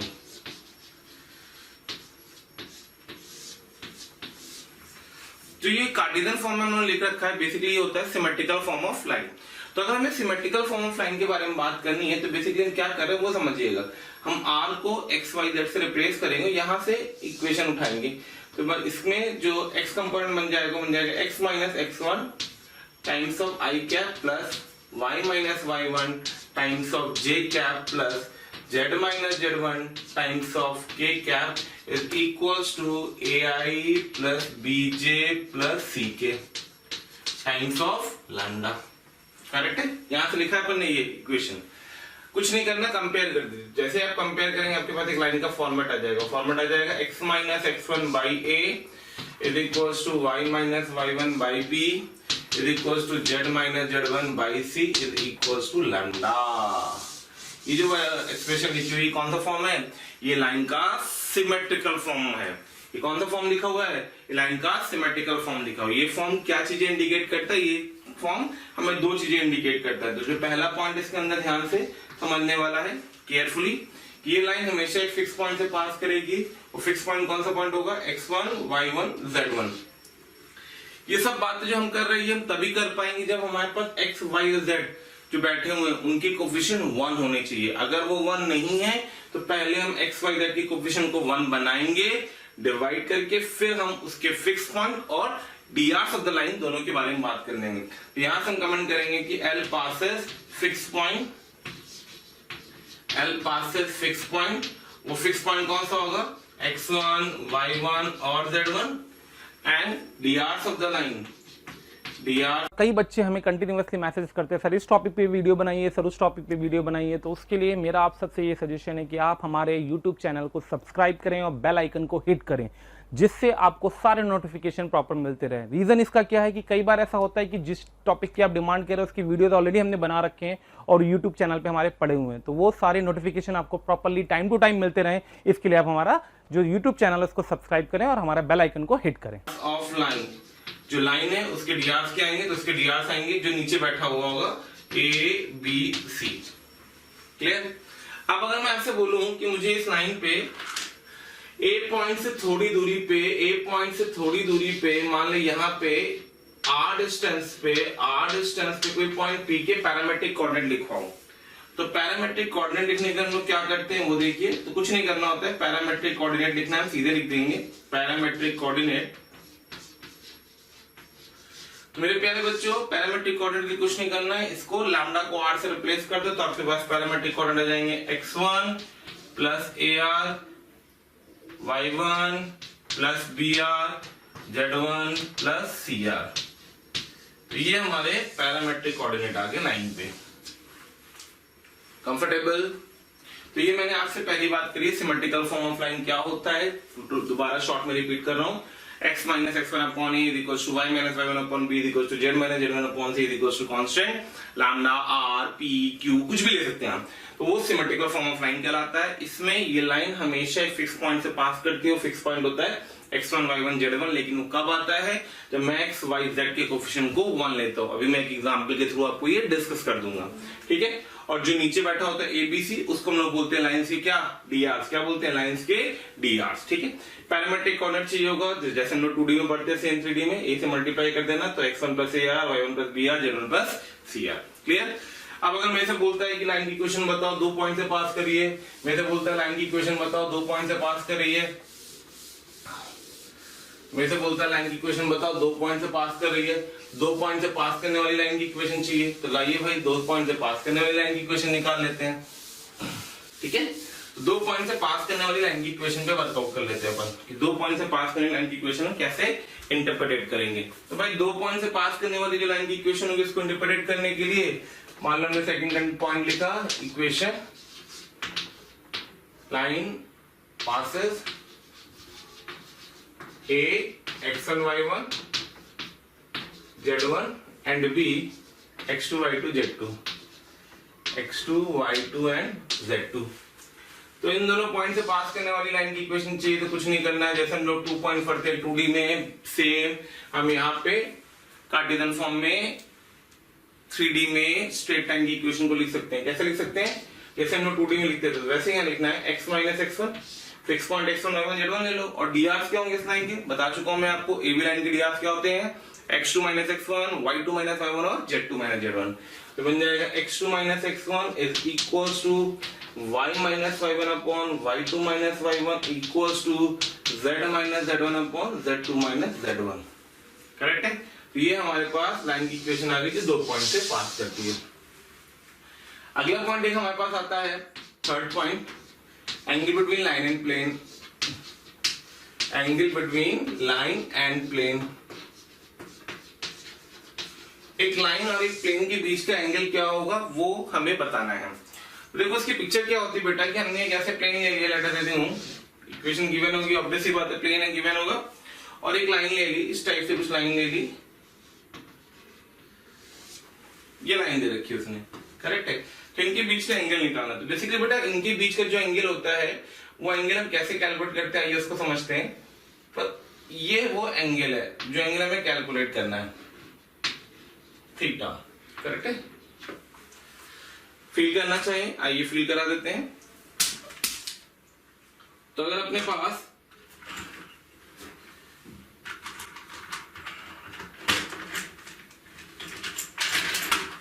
ये जैसे मान लीजिए एक प्लेन था और ये लाइन थी, करेक्ट है ना। तो ये देखिए आपको दिख रहा होगा, ये लाइन है और ये प्लेन है, और लाइन और प्लेन के बीच का ये छोटा सा एंगल दिख रहा होगा, थीटा, करेक्ट है। यही फोटो मैंने वहां पे इंटरप्रेट कर रखी है, ऐसे आप समझिए, क्लियर। चलिए, तो हम लोग इस एंगल को कैलकुलेट करने के लिए तो हम क्या करते हैं, आपको पता है लाइन और प्लेन के बीच में अगर एंगल निकालना है तो बेसिकली एंगल हमेशा याद रखना दो वेक्टर्स के बीच में मिलता है। एक लाइन अगर गिवन है तो लाइन के डीआर हमें पता होंगे, लाइन अगर गिवन है तो हमें लाइन के डीआर पता होंगे, वी वेक्टर। प्लेन अगर हमें पता है तो प्लेन का नॉर्मल वेक्टर हमें पता होगा। तो हमने क्या किया, लाइन के डीआर और प्लेन के नॉर्मल वेक्टर के बीच का एंगल निकाल दिया। अगर मैं नॉर्मल वेक्टर को यहाँ ले लूं तो वो एंगल ही हो जाएगा, तो लगे इसको अल्फा बोल दिया, ठीक है। तो ये अल्फा क्या है, ये अल्फा है नॉर्मल और लाइन के बीच का एंगल। तो हमने यहाँ से कॉस अल्फा की बात करी, तो कॉस अल्फा आपके पास आ गया normal of the plane dot V upon modulus of normal of the plane dot modulus of V. तो यहां से हमने लाइन और प्लेन के बीच का एंगल निकाल दिया कॉस अल्फा, लेकिन हमें कॉस अल्फा नहीं चाहिए, हमें क्या चाहिए, थीटा। तो अल्फा की जगह पे लिख दिया हमने π/2 माइनस थीटा, और π/2 माइनस थीटा लिखते ही ये साइन का एंगल बन जाएगा normal vector of the plane dot V vector upon modulus of normal vector of the plane modulus of V vector. यहां से अगर आप इंटरप्रेट करेंगे तो आपको दिख रहा होगा कि जो एंगल आएगा वो थीटा इज इक्वल्स टू वो आ जाएगा sine inverse of normal of the plane dot V vector upon modulus of normal of the plane dot modulus of V vector. Comfortable, आगे बढ़े, ओके। तो बेटा जो नेक्स्ट लास्ट आर्टिकल अपने पास है वो आर्टिकल अपने पास है क्या, unsymmetrical form to convert into a symmetrical form. तो पहले हम बात करेंगे unsymmetrical form of line.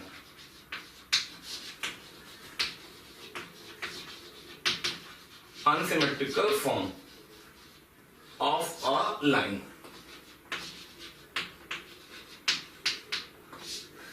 Unsymmetrical form of line की बात कर रहा है वो, ठीक है भाई। तो अनसिमेट्रिकल क्या होता है इसको समझते हैं। उसको समझने के लिए आप इसको इस तरीके से समझें कि अगर हमारे पास, अगर आपको दिख रहा हो, थोड़ा सा इसको ऐसे दिखा देता हूं, ये ले लीजिए, एक प्लेन ये दिया गया और एक प्लेन ये दिया गया। इन दोनों प्लेन की ये जो लाइन है इसको हम बोलते हैं लाइन ऑफ इंटरसेक्शन। क्या बोलते हैं, लाइन ऑफ इंटरसेक्शन। देख लीजिए थोड़ा सा, ये एक प्लेन दिया है, ये एक प्लेन दिया और इसको हम बोलते हैं इसकी लाइन ऑफ इंटरसेक्शन। तो इन दोनों प्लेन की जो ये कॉमन लाइन ऑफ इंटरसेक्शन होती है, इस लाइन ऑफ इंटरसेक्शन को हम लोग बोलते हैं अनसिमेट्रिकल फॉर्म ऑफ लाइन। कैसे लिखा जाता है, तो लिखने का तरीका ये होता है, मैं फोटो से समझा देता हूं आपको। तो अपन ने एक प्लेन ये लिया था, अभी दिखाया आपको, एक प्लेन ये लिया था, अभी दिखाया आपको। तो इनकी वजह से बनने वाली ये जो लाइन होती है, इसको प्लेन P1 लिख देता हूं, इसको प्लेन P2 लिख देता हूं।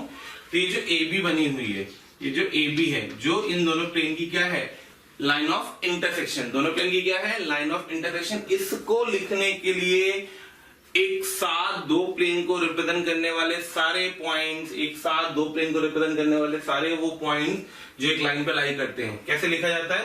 तो अगर मुझे लाइन AB की इक्वेशन लिखनी है तो हम इसको दो तरीके से लिखते हैं। एक तो ऐसे लिखते हैं, मान लीजिए प्लेन P1 की इक्वेशन थी A1x plus B1y plus C1z plus D1 equals to 0 and A2x plus B2y plus C2z plus D2 and लगाने का मतलब क्या होता है बेटा, एंड लगाने का मतलब होता है वो सारे पॉइंट जो ऊपर वाले को भी सेटिस्फाई करे और नीचे वाले को भी सेटिस्फाई करे। या फिर कई बुक्स वगैरह में, कई कॉपीज वगैरह में इस तरीके से या क्वेश्चन जवाब करेंगे तो इस तरीके से मिलेगा A1x plus B1y plus C1z plus D1 is equals to 0 is equals to A2x plus B2y plus C2z plus D2। अरे भाई क्या लिखा है, ये देखिए, समझना, ये आपको यूजुअल हमेशा मैक्सिमम केस में आपको ये मिलेगा, ठीक है। अब भाई ये क्या है, कहाँ से आया, कैसे सोचा? तो जब मैंने तो भाई बचपन में जब मैंने इसको पहली बार पढ़ा था तो मैं तो थोड़ा शॉक्ड हो गया था कि ये क्या है कि zero equal to G something, zero equal something. फिर थोड़ी देर बाद समझ में, अच्छा तो ये कहना चाहता है। क्या कहना चाहता है ये समझते हैं। तो ये कहना चाहता है कि जितने भी पॉइंट्स एक्स वाई जेड इस लाइन पे होंगे वो इस प्लेन पे भी होंगे और वो इस प्लेन पे भी होंगे। यानी वो सारे पॉइंट अगर जो यहाँ रखा हुआ है वो इस प्लेन को भी जीरो करेगा, सेटिस्फाई कर रहा है इसलिए, और ये सारे पॉइंट जो इस प्लेन पे बैठेंगे उसको भी जीरो करेगा। यानी कि वो एक्स वाई जेड जो इसको एक साथ जीरो करें, उन सारे एक्स वाई जेड का लोकस इस स्ट्रेट लाइन को जनरेट करेगा। मेरी बात समझ में आ रही है? क्या कह रहा हूं मैं? बिल्कुल शानदार बात। चलिए, तो ये हमने अनसिमेट्रिकल फॉर्म ऑफ लाइन की बात कर ली। अब कहानी आती है कि अनसिमेट्रिकल को तो हम हैंडल नहीं करते, हैंडल तो सिमेट्रिकल फॉर्म को करते हैं। तो कैसे अनसिमेट्रिकल को सिमेट्रिकल में कन्वर्ट करा जाता है, आइए वहीं से क्वेश्चन स्टार्ट करते हैं। और ये स्ट्रेट लाइन का थ्योरी वाला पार्ट अपन ने कवर कर लिया। अब क्वेश्चन के थ्रू एक एक चीज को हैंडल करेंगे। चलिए तो आगे बढ़ते हैं क्वेश्चन की तरफ फटाफट। अरे मेरे प्यारे बच्चों, समझ में आ रहा है 3D is a very simple chapter, very important chapter. The thing which is important to understand in this chapter is you have to remember the results as maximum as you can. जितने ज्यादा से ज्यादा results आप calculate कर सकते हैं, जितने ज्यादा रिजल्ट आप याद रख सकते हैं, उतना आपके लिए फायदा होगा। सबसे पहला क्वेश्चन जो मैं उठाने जा रहा हूँ, क्वेश्चन नंबर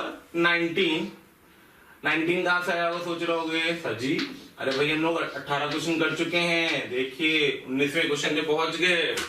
तो क्वेश्चन नंबर 19 पे आ रहे हैं। क्वेश्चन नंबर 19 हमसे क्या कह रहे हैं, जिसकी हमने बात करी उसी को हम लोग कन्वर्ट करने जा रहे हैं। फाइंड द इक्वेशन होता है, find equation of line AB।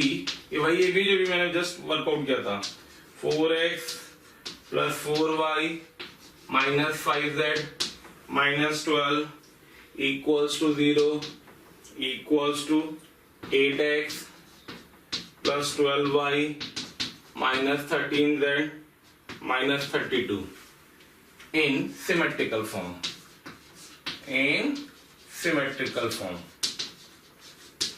तो भाई क्वेश्चन ये कह रहा है कि ये जो अनसिमेट्रिकल फॉर्म लिखा हुआ था, हम इस अनसिमेट्रिकल फॉर्म को किस तरीके से सिमेट्रिकल फॉर्म में कन्वर्ट कर सकते हैं, ये आपको बताना है।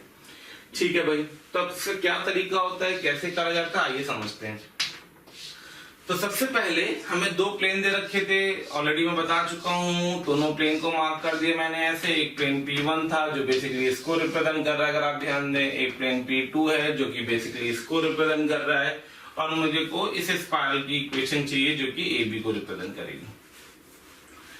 तो किसी लाइन को निकालने के लिए फिर से हमें दो चीज चाहिए होती हैं, एक तो पॉइंट और एक उसकी डायरेक्शन के drs। तो सबसे पहले हम बात कर रहे हैं drs ऑफ द लाइन। तो अगर मैं V ऑफ AB की बात करूं, ठीक है, V ऑफ AB की बात करूं, तो आप ध्यान से ऑब्जर्व करिए, यही वो दो प्लेन थे। तो अगर मैंने इन दोनों प्लेन को ऐसे ज्वाइन किया ला करके, तो ये मेरा AB बना। तो मुझे इसके drs चाहिए जो ये ऐसे जा रहा है, बिल्कुल आपके सामने से जो लाइन आएगी मेरी तरफ, उस लाइन के drs चाहिए। करेक्ट है, वो इन दोनों प्लेन के just point line of intersection पे ऐसे बैठा हुआ है। अब आप क्या करो, इसको निकालने के लिए इस प्लेन का नॉर्मल लो खचाक, इस प्लेन का नॉर्मल लो खचाक, और इन दोनों नॉर्मल का क्रॉस कर दो। तो जैसे ही आप इन दोनों नॉर्मल का क्रॉस करोगे, देखो मैं आपकी तरफ चला गया। यानी कि जो V ऑफ AB होगा बेसिकली कुछ नहीं होगा, इसके प्लेन का नॉर्मल वेक्टर और इसके प्लेन के नॉर्मल वेक्टर का क्रॉस प्रोडक्ट होगा, n of P1 cross n of P2। आइए इस दोनों के क्रॉस प्रोडक्ट को वर्कआउट कर देते हैं। 4 4 - 5 8 12 - 13। तो बेसिकली ये आएगा आपके पास IJK, ये बनेगा 4 4 - 5 और ये बनेगा 8 12 और -13। करेक्ट है। तो यहां से सिंप्लीफाई करा आपने, तो आपके पास V ऑफ AB निकल के आ गया होगा। सिंप्लीफिकेशन आप कर लीजिएगा, मैं आपके भरोसे छोड़ दे रहा हूं। क्रॉस प्रोडक्ट है सिंपल सा। तो ये जो आपके पास drs निकल के आते हैं, वो बेटा निकल के आएंगे 2 3 और 4, 2 3 और 4 सिंपलेस्ट फॉर्म में लिखा हुआ है। ठीक है, चेक कर लीजिए। तो भाई मुझे क्या मिल गया, मुझे इस लाइन के drs मिल गए, मुझे इस लाइन के drs मिल गए। अब बात आती है इस लाइन पे पॉइंट ढूंढ के दे दो। तो भैया इसको भी समझना, मान ले एक पॉइंट था ये, लेट अस अज्यूम इस पॉइंट को मैं कुछ दे देता हूं, आर नाम देता हूं आर। अब ये जो पॉइंट आर आपने लिया हुआ है, जरा इसका कंसेप्ट समझिएगा, छोटा सा कंसेप्ट है, बड़ा इंपॉर्टेंट कंसेप्ट है। जैसे मेरे पास एक लाइन थी ये, ठीक है, ये लाइन है, दिख रही है। आप जिस रूम में बैठे होगे विजुअलाइज करना, ठीक है। ये लाइन अगर मैं ऐसे लूं और बिल्कुल सड़ाक से मार दूं, ऐसे गुज्जू, करेक्ट है, खूब बड़ी रॉड ले ली मैंने, खूब बड़ी रॉड, और ऐसे पकड़ा भाले की तरह और ये मारा, तो जैसे मैंने इसको मारा आपको दिख गया होगा कि छत को फाड़ते हुए आएगी, बिल्कुल सही बात। फिर आपकी जो लेफ्ट साइड पे दीवार होगी इसको फाड़ते हुए जाएगी, करेक्ट है। फिर ये आपकी बैक साइड की जो दीवार है इसको फाड़ते हुए जा रही, फील करोगे कि दीवार आगे भी जाएगी। मैं 3D की बात कर रहा हूँ, इन प्लेन्स की बात कर रहा हूँ, प्लेन्स का साइज इनफाइनाइट होता है। तो इसने इस प्लेन को काटा, इसने इस प्लेन को काटा, इसने इस प्लेन को काटा, तो बेसिकली इसने तीनों प्लेन को काटा। तीनों प्लेन का मतलब है X Y plane, Y Z plane और जेड एक्स प्लेन, दिख गया। यानी ये जो लाइन होगी ये तीनों प्लेन को काट के जा रही होगी। तो मैंने आर पॉइंट को किसी भी प्लेन पे एज्यूम कर लिया। Let us assume R is alpha beta and 0, यानी मैंने किस प्लेन पे माना है इस पॉइंट को, किस प्लेन पे माना है, एक्स वाई प्लेन पे आर को माना है। अब वो आर पहले वाले प्लेन को भी सेटिस्फाई करेगा, दूसरे वाले प्लेन को भी सेटिस्फाई करेगा। तो आर ऑन P1, यहां से एक रिलेशन आएगा, आर ऑन P2, यहां से एक रिलेशन आएगा। आर ऑन P1 सेटिस्फाई करोगे तो get 4 alpha plus 4 beta is equal to 12। यहां से आ जाएगा आपके पास 8 alpha plus 12 beta is equal to 32। इन दोनों से हमने अल्फा और बीटा को सॉल्व कर लिया। अल्फा 1 बीटा 2 आता है शायद, अल्फा 1 बीटा 2, करेक्ट है। तो अल्फा 1 बीटा 2 आ गया, मतलब आर की कोऑर्डिनेट्स आ गए। आर की कोऑर्डिनेट्स क्या आ गया, 1 2 और 0। मेरे प्यारे बच्चों पॉइंट मिल गया, डीआर मिल गए। क्या आप मुझे लाइन का अनसिमेट्रिकल फॉर्म दे सकते हैं? बिल्कुल शानदार बात। जी सर, बोले सर, फटाफट बोले। तो आपको दिख रहा होगा कि जो लाइन की डीआर जो इक्वेशन बनेगी x minus 1 by A is equals to y minus 2 by B is equals to z minus 0 by 4। तो ये हमारा लाइन का अनसिमेट्रिकल फॉर्म किस फॉर्म में कन्वर्ट हो गया, सिमेट्रिकल फॉर्म में कन्वर्ट हो गया, जिसकी ये इक्वेशन है। मतलब ये जो इक्वेशन थी ए बी की, आज ए बी मुझे ऐसा दिखने लगा। तो मैंने अनसिमेट्रिकल को सिमेट्रिकल में कन्वर्ट कर दिया बाय टेकिंग टू थिंग्स। सबसे पहले हमने लाइन की क्या निकाले हैं, DRs by cross product of their normal vectors. Simple सा फंडा याद रखना। फिर मैंने एक पॉइंट एज्यूम किया इस लाइन ए बी पे, वो ऐसा पॉइंट होगा जो एक्स वाई प्लेन पे हो सकता है, वाई जेड प्लेन पे हो सकता है, जेड एक्स प्लेन पे हो सकता है। किसी भी एक पे ले लेना, आपके लिए कैलकुलेशन आसान पड़ती है। अब जो पॉइंट हमने इस लाइन पे ले रखा है AB पे, जो पॉइंट हमने इस लाइन पे ले रखा है AB पे, वो डेफिनेटली प्लेन P1 पे भी होगा, डेफिनेटली प्लेन P2 पे भी होगा। तो अगर वो प्लेन P1 पे भी है, प्लेन P2 पे भी है, तो इन दोनों को सेटिस्फाई करेगा। वहां से हमने वो पॉइंट सॉल्व किया, डीआर पॉइंट लाइन की इक्वेशन। डन। चलिए, तो ये हमने थ्योरी कवर कर ली। अब आइए कुछ इलस्ट्रेशन लेते हैं। जेईई मेंस के क्वेश्चन लेते रहेंगे, स्ट्रेट लाइन के क्वेश्चन लेते रहेंगे, मिक्स क्वेश्चन चलते रहेंगे अपने, ठीक है। तो जेईई मेंस का होगा, होपफुली मैं आपको बता दूंगा बेटा ये क्वेश्चन जेईई मेंस का है। थ्योरी हमने पूरी कवर कर ली है 3D की। अब हम लोग प्रॉब्लम्स पे आते हैं, ठीक है। जितने क्वेश्चन हो पाएंगे उतने क्वेश्चन पे अपन वर्कआउट करेंगे एक एक करके। तो पहला क्वेश्चन तो मैं जेईई मेंस का ही उठा रहा हूं, ठीक है। क्वेश्चन नंबर 20 मैं लिख देता हूं, जेईई मेंस। क्वेश्चन नंबर 20 हमसे क्या कह रहा है, क्वेश्चन नंबर 20 हमसे कह रहा है the vertices B and C of triangle ABC lies on line L लिख करके छोड़ देता हूं मैं। लाइन की इक्वेशन है x plus 2 by 3 is equals to y minus 1 by 0 equals to z by 4, such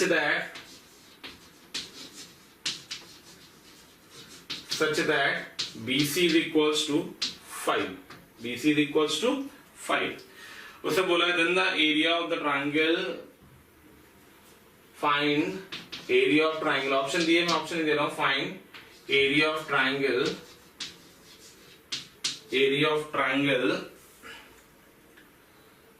ठीक है, वेयर जो ए था उसके कोऑर्डिनेट दिए हैं उसने, एंड ए के कोऑर्डिनेट हमको दे रखे हैं उसने 1, -1 और 2। तो क्या कहा उसने बोला the vertices of the triangle this thing lies on the line and such that AC is equals to. तो अगर हम इसके सोल्यूशन की बात करेंगे तो the vertices B and C, इस तरीके से फोटो बनेगी। ये लाइन हो गई, इस पे B बैठा हुआ है यहाँ पे, इस पे C बैठा हुआ है यहाँ पे, और एक पॉइंट A दिया गया यहाँ पे, और हमें इस ट्रायंगल का एरिया निकालना है। सिंपल सी बात, करेक्ट है मेरी बात, समझ में आ रही है। अब अगर मुझे इस ट्रायंगल का एरिया निकालना है और कह देगा सर दैट BC, ये लेंथ 5 दे रखी है, तो अगर मैं इस ट्रायंगल का एरिया लिखूंगा तो मैं लिखूंगा half base into height BC into AD। तो AD फंडा देखिएगा क्वेश्चन का, फंडा इसको लेटर मैंने D पॉइंट बोला। क्या BC गिवन है, यानी अल्टीमेटली हमें क्या निकालना है, सिर्फ AD। कहीं से भी ढूंढ करके भी कैसे भी AD ले आओ, मेरा काम चल जाएगा। तो अब मैं AD निकालने जा रहा हूँ। AD निकालेंगे मैंने D के एक पैरामेट्रिक पॉइंट कंसीडर किए इस लाइन पे। तो इस लाइन के पैरामेट्रिक पॉइंट क्या कंसीडर होंगे, वो कंसीडर होंगे 3 लैम्डा -2 1 एंड 4 लैम्डा, करेक्ट है। अब जो ये AD वेक्टर होगा, ये जो AD वेक्टर होगा वो और BC वेक्टर जो लाइन है उसके dr का डॉट 0।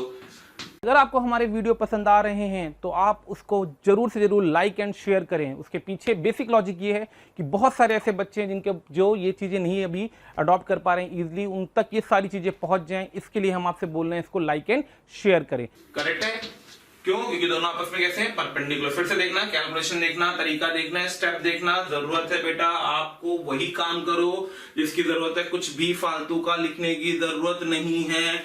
आप इस चीज पे कृपया फोकस करें कि काम की चीजें ही से हम वर्कआउट करें।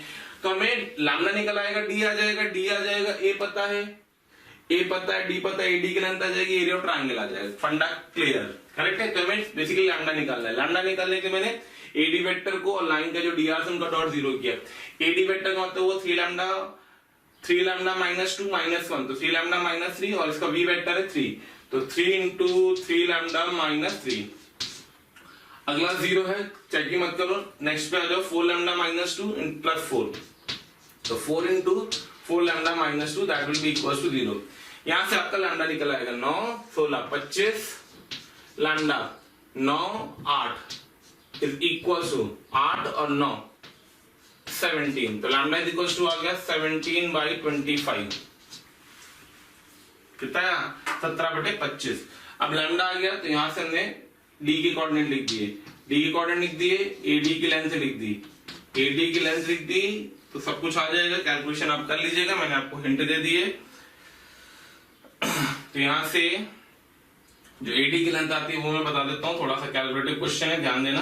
तो आएगा √34 इंटू 10, सॉरी 34 2 टाइम 34/5, ये आएगी आपके पास AD की लेंथ। पता चल गया ना क्या करना है। लैम्डा आ गया, लैम्डा को यहां पुट करना, इससे D के कोऑर्डिनेट आ जाएंगे, D के कोऑर्डिनेट आ जाएंगे, AD की लेंथ आ जाएगी, AD की लेंथ आ जाएगी, AD की लेंथ को यहाँ यूज करना, एरिया ऑफ ट्रायंगल आ जाएगा, वो आ जाएगा हाफ बेस, बेस कितना है 5 इंटू हाइट, हाइट कितनी है 2√34/5, 5 से 5 कटा, 2 से 2 कटा, अल्टीमेटली √34। मेरे प्यारे बच्चों इसको ध्यान देना, इस क्वेश्चन में आपने सीखा क्या है वो फोकस करिए।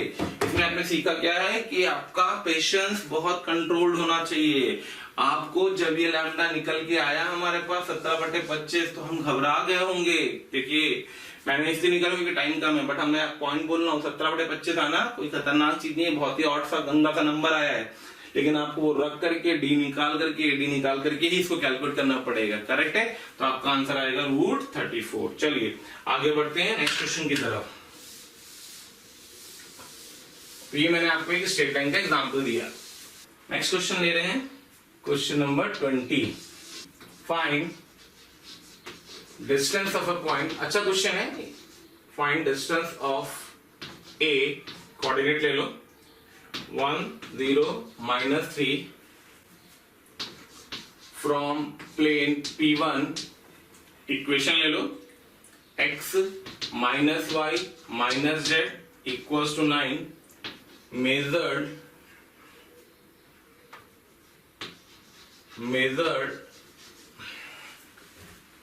parallel to the line L1 x minus 2 by 2 is equals to y plus 2 by 3 is equals to z minus 6 by minus 6। एक सिंपल सा ठीक ठीक क्वेश्चन, कंसेप्ट वाइज बहुत अच्छा क्वेश्चन। क्या कहा है आइए देखते रहेंगे। उसने बोला एक प्लेन है, एक पॉइंट है, प्लेन का पॉइंट से डिस्टेंस बताओ। तो भाई आप बोल देते सर परपेंडिकुलर डिस्टेंस का फॉर्मूला लगा दो, लेकिन उसने ये नहीं मांगा है। उसने मांगा है कि डिस्टेंस बताओ इस लाइन के अलोंग। किसके अलोंग?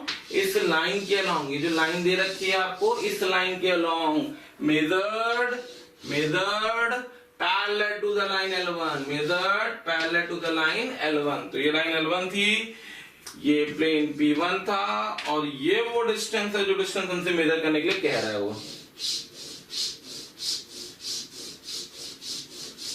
करेक्ट है। लेट अस अज्यूम मैं इसको B बोल देता हूं, तो हमें जो डिस्टेंस मेजर करना है वो कौन सा डिस्टेंस मेजर करना है? AB। करेक्ट है। कई बार ऐसा होता है कि इसमें एक क्वेश्चन और बनता है, मैं बता दे रहा हूं, कर लेना। फिर एक डिस्टेंस ये बोलेगा कि एक का लाइन से डिस्टेंस बताओ measure parallel to the plane, मतलब ये डिस्टेंस। ठीक है। फंडा क्या होता है? बहुत सिंपल। क्या मेरे पास A का कोऑर्डिनेट पता है?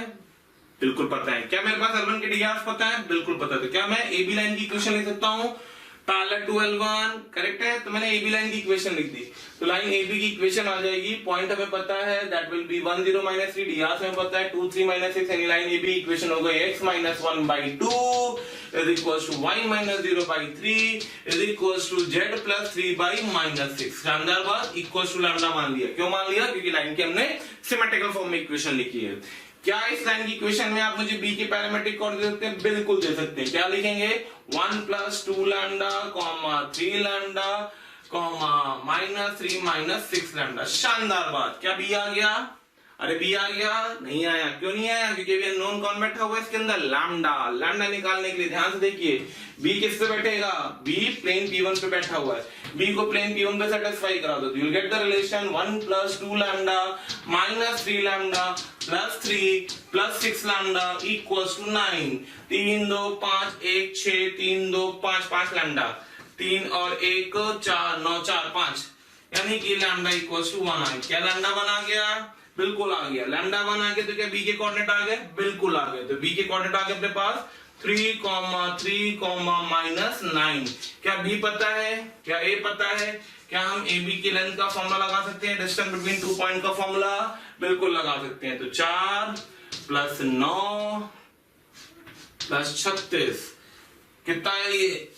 49। Ultimately answer 7। कितना डिस्टेंस आएगा कैलकुलेट करके? 7। ठीक है।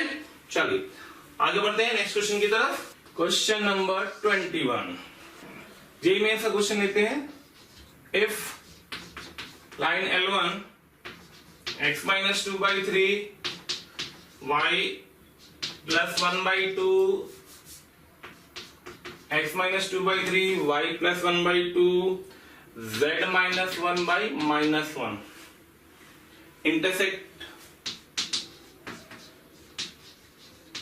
intersect P1 2x + 3y - z + 13 is equals to 0 at P and plane P2 3x + y + 4z is equals to 16 at Q। तो दो प्लेन दे रखे हैं आपको और एक लाइन दे रखी है। लाइन ने दो प्लेन को कट किया है P and Q पे। क्या कह रहा है वो आपसे? Find PQ। PQ की लेंथ निकालनी है। ज्यादा सिंपल क्वेश्चन है मेंस के पॉइंट ऑफ व्यू से, बहुत ही सिंपल सा फंडा। क्या कह रहा है समझ लीजिए। एक लाइन है, उसने इस प्लेन को यहाँ पे काटा और इस प्लेन को यहाँ पे काटा। करेक्ट है। ये P पॉइंट आ रहा है, ये Q पॉइंट आ रहा है, ये आपकी लाइन थी, ये P1 प्लेन था, ये P2 प्लेन था। PQ की लेंथ निकालो। तो भाई P और Q आ गया तो लेंथ आ जाएगी। वेरी शानदार सिंपल सा क्वेश्चन। मैंने मान लिया लेट P ऑन लाइन है तो कोऑर्डिनेट लिख दो। तो 2 + 3 lambda, 2 lambda -1, 1 - lambda on P1। बहुत शॉर्ट में देखिएगा फटाफट। ऑन P1 तो P1 को सेटिस्फाई करेगा। P1 को सेटिस्फाई करा तो 4 + 6 लैम्डा प्लस का 6 लैम्डा -3 और -1 प्लस लैम्डा इक्वल्स टू 13। मैंने 2 बार इक्वल लिख रखा है, एक बार इक्वेशन चेक कर लेना माइनस ना हो। यहाँ पे +13 है, ठीक है, +13, तो +13 इक्वल्स टू 0। लीजिए भाई 6 6 12 और 1 13 लैम्डा, 3 और 1 4, ये कटा इक्वल्स टू -13। लीजिए हमारा लैम्डा आ गया, कितना आ गया -1। लैम्डा आ गया तो पी के कोऑर्डिनेट आ जाएंगे, कितने आ जाएंगे -1 -3 2। सिमिलरली जैसे मैंने पी पे वर्कआउट किया सेम क्यू पे वर्कआउट कर देते हैं। सिमिलरली अब क्यू पे वर्कआउट करने के लिए क्यू के कोऑर्डिनेट मान लिए, अब की बार मान लिए आर के टर्म्स में, तो 2 + 3r 2r - 1 and 1 - r on P2 satisfy करा दो P2 पे, तो 6 + 9r + 2r - 1 + 4 - 4r equals to 16। Check कर लेना भाई, इक्वल्स टू 16 ही है ना, इक्वल्स टू 16 ही है। तो यहां से सिंप्लीफाई किया, 9 2 11 में से 4 गए तो 7r करेक्ट है। यहां से 6 6 5 4 9 16 में से 9 गए 7, तो again r is equals to भी 1 आ गया, r1 आ गया तो मेरे q के कोऑर्डिनेट्स आ गए। q के कोऑर्डिनेट्स क्या निकल के आ गए, पुट कर लो, r1 आया है तो 5 आएगा, 1 आएगा और 0 आएगा। p पता है, q पता है, p q का डिस्टेंस लगा दो, डिस्टेंस फॉर्मूला यूज करके कर लेंगे। कैलकुलेट कर लीजिएगा, जेईई मेंस का क्वेश्चन था, सिंपल सा fast calculative question. Your answer should be come out to be 2√14 2√14। Clear? चलिए move to the next question, आगे बढ़ते हैं अगले क्वेश्चन की तरफ। क्वेश्चन नंबर 22, ये भी जेईई मेंस का बहुत simple question. Find perpendicular distance, find perpendicular distance from origin to the plane containing L1, that is x + 2/3, y - 2/5, z + 5/7 and L2 x - 1/1, y - 4/4, z + 4/7। तो क्या कहा उसने आपसे बोला है कि एक प्लेन का ओरिजिन से डिस्टेंस बताओ जो इन दोनों लाइनों कंटेन कर रहा है। तो बेसिकली बेटा आपको वो प्लेन की इक्वेशन निकालनी है जो दोनों लाइनों कंटेन करे। आइए फटाफट तेजी से दोनों लाइनों को कंटेन करे, 2 2 5 1 4 5, यानी कि एक लाइन L1 थी, इसका पॉइंट A पता है, इसके dr V1 पता है। एक पॉइंट लाइन B L2 थी, उसके B पता है, उसका dr पता है। तो हमें क्या चाहिए, हमें एक प्लेन की इक्वेशन चाहिए जो दोनों इंटरसेक्टिंग लाइन को कंटेन करे। तो सबसे पहले हमने क्या किया, normal vector of the plane निकाल दिया जो आ जाएगा V1 क्रॉस V2 से। V1 क्रॉस V2 यानी कि अल्टीमेटली आपके पास आया I J K 3 5 7। सबसे पहले हम ये सोचा करें क्वेश्चन करते वक्त कि हमें करना क्या है, तो हमें इसका नॉर्मल मिल जाए और एक कोई पॉइंट मिल जाए, ऑलरेडी दे रखा हो, उससे प्लेन की इक्वेशन आ जाएगी। तो 3 5 7 1 4 7 करेक्ट है। 3 5 7 और 1 4 7 से यहां से इसके dr निकालेंगे तो 12 कैलकुलेट कर लीजिए, सिंपल सी चीजें, तो मैं इसमें टाइम नहीं वेस्ट कर रहा हूं। तो इसके dr सॉल्व करके आपके पास आएंगे 1 - 2 1 1 - 2 और 1, और पॉइंट आपके पास दे रखा है तो अपन ने प्लेन की इक्वेशन लिख दी। प्लेन की इक्वेशन आ जाएगी 1 × x - 2 + 2 हो जाएगा, -2 times of y -2 plus 1 times of z -5 plus 5 हो जाएगा इक्वल्स टू 0। करेक्ट है।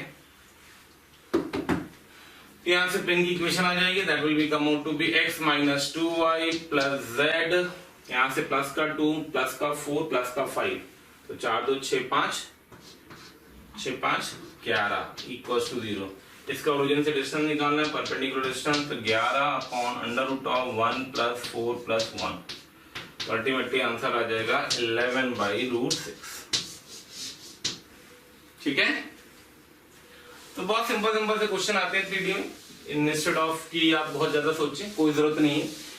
बिल्कुल सिंपल सा फंडा होता है, बिल्कुल सिंपल सा कंसेप्ट होता है, इसलिए एक चीज को ध्यान रखेंगे। आगे बढ़ते हैं नेक्स्ट क्वेश्चन की तरफ।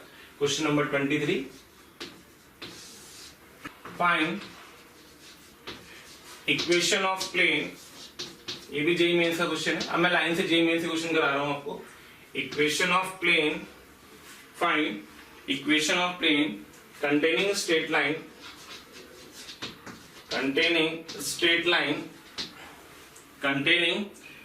line L1 x by 2 is equals to y by 3 is equals to z by 4. X by 2 is equals to y by 3 is equals to z by 4 and perpendicular to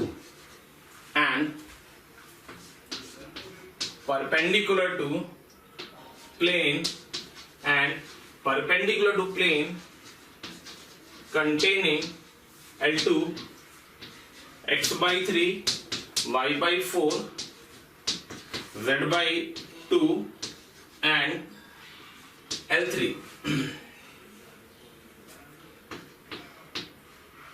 x by 4 plus y upon y by 2, x by 4 is equals to y by 2 is equals to z by 3।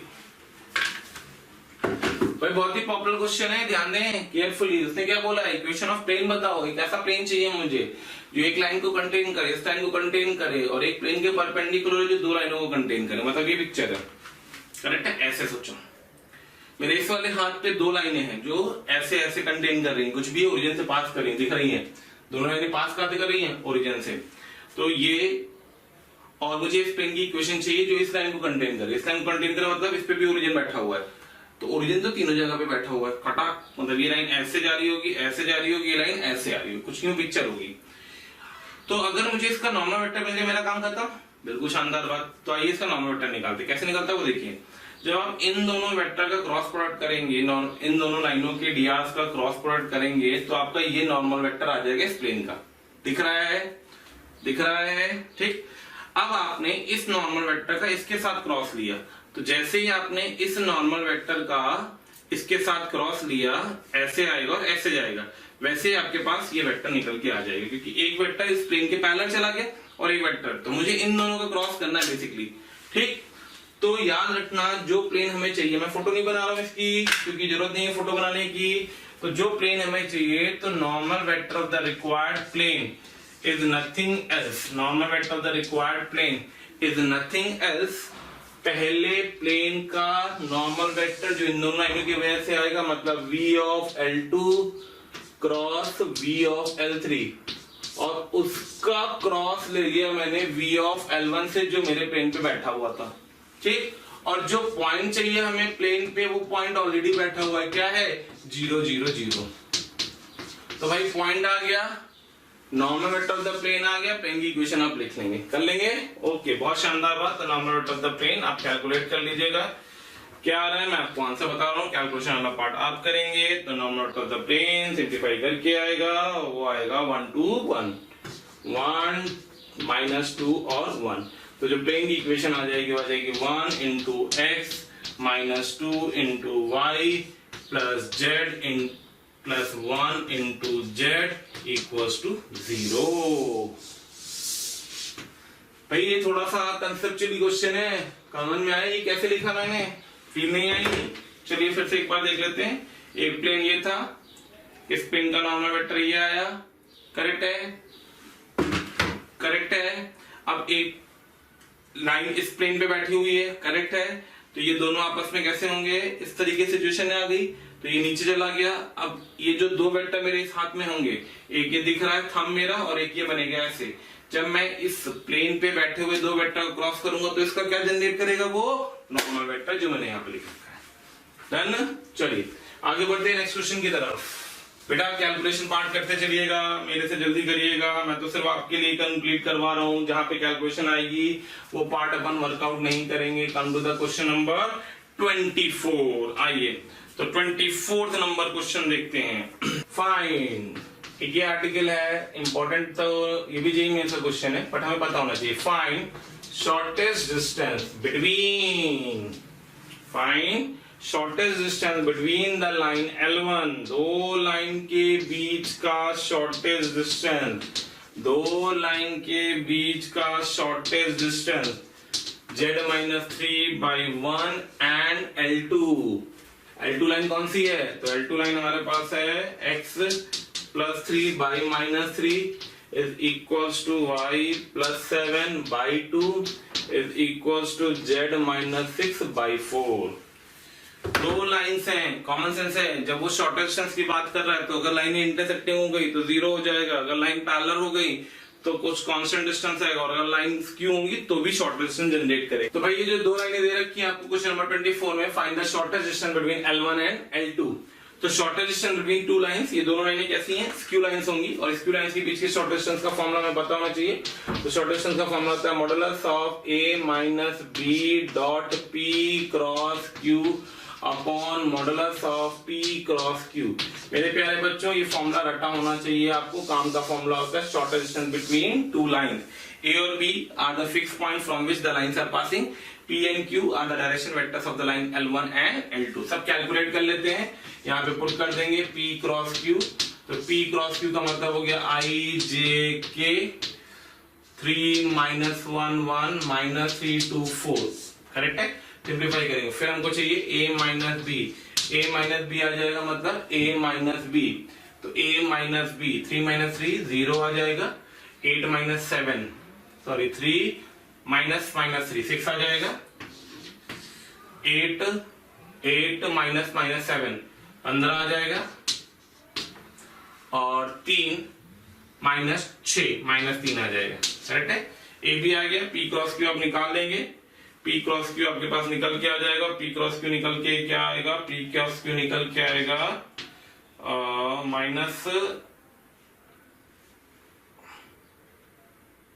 6 15 और 3, calculate कर लीजिएगा, इन दोनों को उठाइएगा, इसमें put कर दीजिएगा और answer आ जाएगा। तो शॉर्ट डिस्टेंस जो आपका निकल के आता है वो निकल के आता है 3√30, कितना आता है 3√30, ठीक है।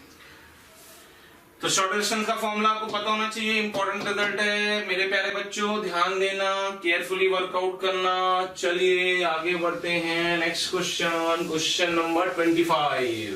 तो अगला क्वेश्चन है क्वेश्चन नंबर 25। ये भी जो इमेज से क्वेश्चन ले रहा हूं, if R 4yz lies on line segment joining the points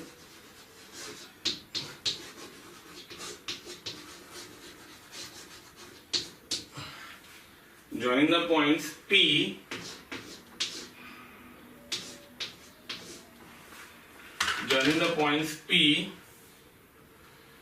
(2, -3, 4) and Q 8, 0, 10. The distance of find, option नहीं लिख रहा हूं मैं, ध्यान देना आप, distance of R from origin. तो भाई बहुत ही सिंपल क्वेश्चन था ये तो, दो पॉइंट से पास के लाइन की इक्वेशन लिखनी है, कंपेयर करना है, लैम्डा से आर आएगा, आर का ओरिजिन से डिस्टेंस निकालना है। तो अपन ने क्या किया, सबसे पहले लाइन की इक्वेशन लिख दी। तो दो पॉइंट से पास के लाइन की इक्वेशन लिखनी थी, तो मैंने लिख दिया x -2 upon 6 is equals to y plus 3 upon 3 is equals to z -4 upon 6 is equals to lambda. तो यहां से मैंने आर के कोऑर्डिनेट लिख दिए, तो आर के कोऑर्डिनेट आ गया आपके पास 2 + 6 लैम्डा, 3 लैम्डा -3, 6 लैम्डा +4, जिसको मैंने गिवन क्वांटिटी से कंपेयर किया 4, y और z से। तो यहां से मेरा लैम्डा निकल के आ गया, पहले वाले को पहले से कंपेयर कर दो, तो लैम्डा आ जाएगा तुम्हारे पास कितना, 2 + 6 लैम्डा = 4 है, तो 2 लैम्डा 1/3 आ गया। अब लैम्डा 1/3 आ गया तो y और z आ गया, तो r के पूरे कोऑर्डिनेट आ गए अपने पास, कितना आ गया 4 आ जाएगा। लैम्डा 1/3 तो 1 -3 -2 आ जाएगा, लैम्डा 1/3 2 + 4 2 6 आ जाएगा। आर की कोऑर्डिनेट आ गए, ओरिजिन से डिस्टेंस लिखना, तो this implies OR that will be equals to √of 16 + 4 + 36, so that will be come out to be √56। Clear? तो मेरे प्यारे बच्चों, ये मैंने कुछ क्वेश्चन आपको कवर करा दिए, टोटल लगभग 25 क्वेश्चन आसपास मैंने कवर किए हैं। जेईई मेंस के अंदर जो सबसे इंपॉर्टेंट चीज है, 3D के अंदर जो सबसे इंपॉर्टेंट चीज है जेईई मेंस के पॉइंट ऑफ व्यू से, कि कोई भी क्वेश्चन बहुत कैलकुलेटिंग नहीं आता है। अब आप क्या करेंगे, किस तरीके से वर्कआउट करेंगे, वो मैं थोड़ा सा शॉर्ट में आपको ब्रीफ कर देता हूँ इस चैप्टर से रिलेटेड। 3D के अंदर सबसे पहली चीज है कि आपको सारे रिजल्ट्स याद होने चाहिए। आपने अगर ऑब्जर्व किया हो तो मैंने जितने भी रिजल्ट्स 3D में यूज करे हैं, वो काफी रिजल्ट्स प्लेन के अंदर जितने भी रिजल्ट्स यूज किए वो सारे के सारे रिजल्ट ऑलमोस्ट काफी कुछ स्ट्रेट लाइन से मैच करते थे। जो 2D में स्ट्रेट लाइन पढ़ते हैं हम लोग, 2D के स्ट्रेट लाइन में 2 वेरिएबल होते हैं और 3D के प्लेन में 3 वेरिएबल होते हैं। सारी पिक्चर ऑलमोस्ट काफी रिजल्ट सिमिलर आते हैं, तो आपको वो रिजल्ट याद रखने हैं। 2D में याद होंगे, 3D में याद हो जाएंगे, आपके लिए एक एडवांटेज ये है। दूसरा, ये चैप्टर क्योंकि ज्योमेट्री, कोऑर्डिनेट ज्योमेट्री, एक वर्ड में बोल रहा हूं जिसमें भी लास्ट में TRY आता है, जैसे केमिस्ट्री, हिस्ट्री, करेक्ट है, कोऑर्डिनेट ज्योमेट्री, ट्रिग्नोमेट्री, तो जितने में भी TRY ट्री निकलता है ना लास्ट में, उन सबको रटना हमारी मजबूरी होती है और जरूरी होता है। तो आप पहली चीज ये ध्यान रखना कि सारे रिजल्ट आपको अच्छे से रटे होने चाहिए, करेक्ट है। दूसरा, जितने भी क्वेश्चन जेईई मेंस के 3D के अब आप करेंगे, इसको कंप्लीट करने के बाद प्रीवियस ईयर के, सबसे पहले आपका टारगेट होना चाहिए इसको रिवाइज करने के बाद, क्योंकि हम क्रैश कोर्स पढ़ रहे हैं, टाइम कम है हमारे पास और चीजें में बहुत कवर करनी है। तो आप अब आपका जो बेसिक टारगेट होगा, इन सारे क्वेश्चन को एक बार अच्छे से रिवाइज करने के बाद अब आप जेईई मेंस के प्रीवियस ईयर के क्वेश्चन उठाइए 41 ईयर और उनको वर्कआउट करिए और देखिए आप कितना स्कोर कर पाते हैं। ये एक सिंपल चैप्टर था, अगर आपने ऑब्जर्व किया और आपने एक बार इसको अच्छे से पढ़ रखा होगा तो बहुत सारे क्वेश्चन इसके आप बहुत आसानी से अटेम्प्ट कर लेंगे और बहुत सारे बच्चों का ये क्वेश्चन 3D का करेक्ट होता है। ठीक है, तो चलिए इन्हीं सब शुभकामनाओं के साथ फिर से किसी नए चैप्टर के साथ मुलाकात करेंगे, तब तक के लिए धन्यवाद। डियर स्टूडेंट्स, आपका जितना प्यार और स्नेह हमें मिल रहा है उससे हमारी मोशन की टीम पूरी तरीके से बहुत ज़्यादा मोटिवेटेड है और आपके लिए दिन रात मेहनत करके बहुत अच्छा कंटेंट बनाने की पूरी तरीके से लगी हुई है। अगर आपको लगता है कि जो यहाँ पे हम वीडियो दे रहे हैं इसके आपको डिटेल्स वीडियोस चाहिए, मटेरियल चाहिए, तो उसके लिए आप हमें कॉल कर सकते हैं 1800 2121 799। Thank you so much.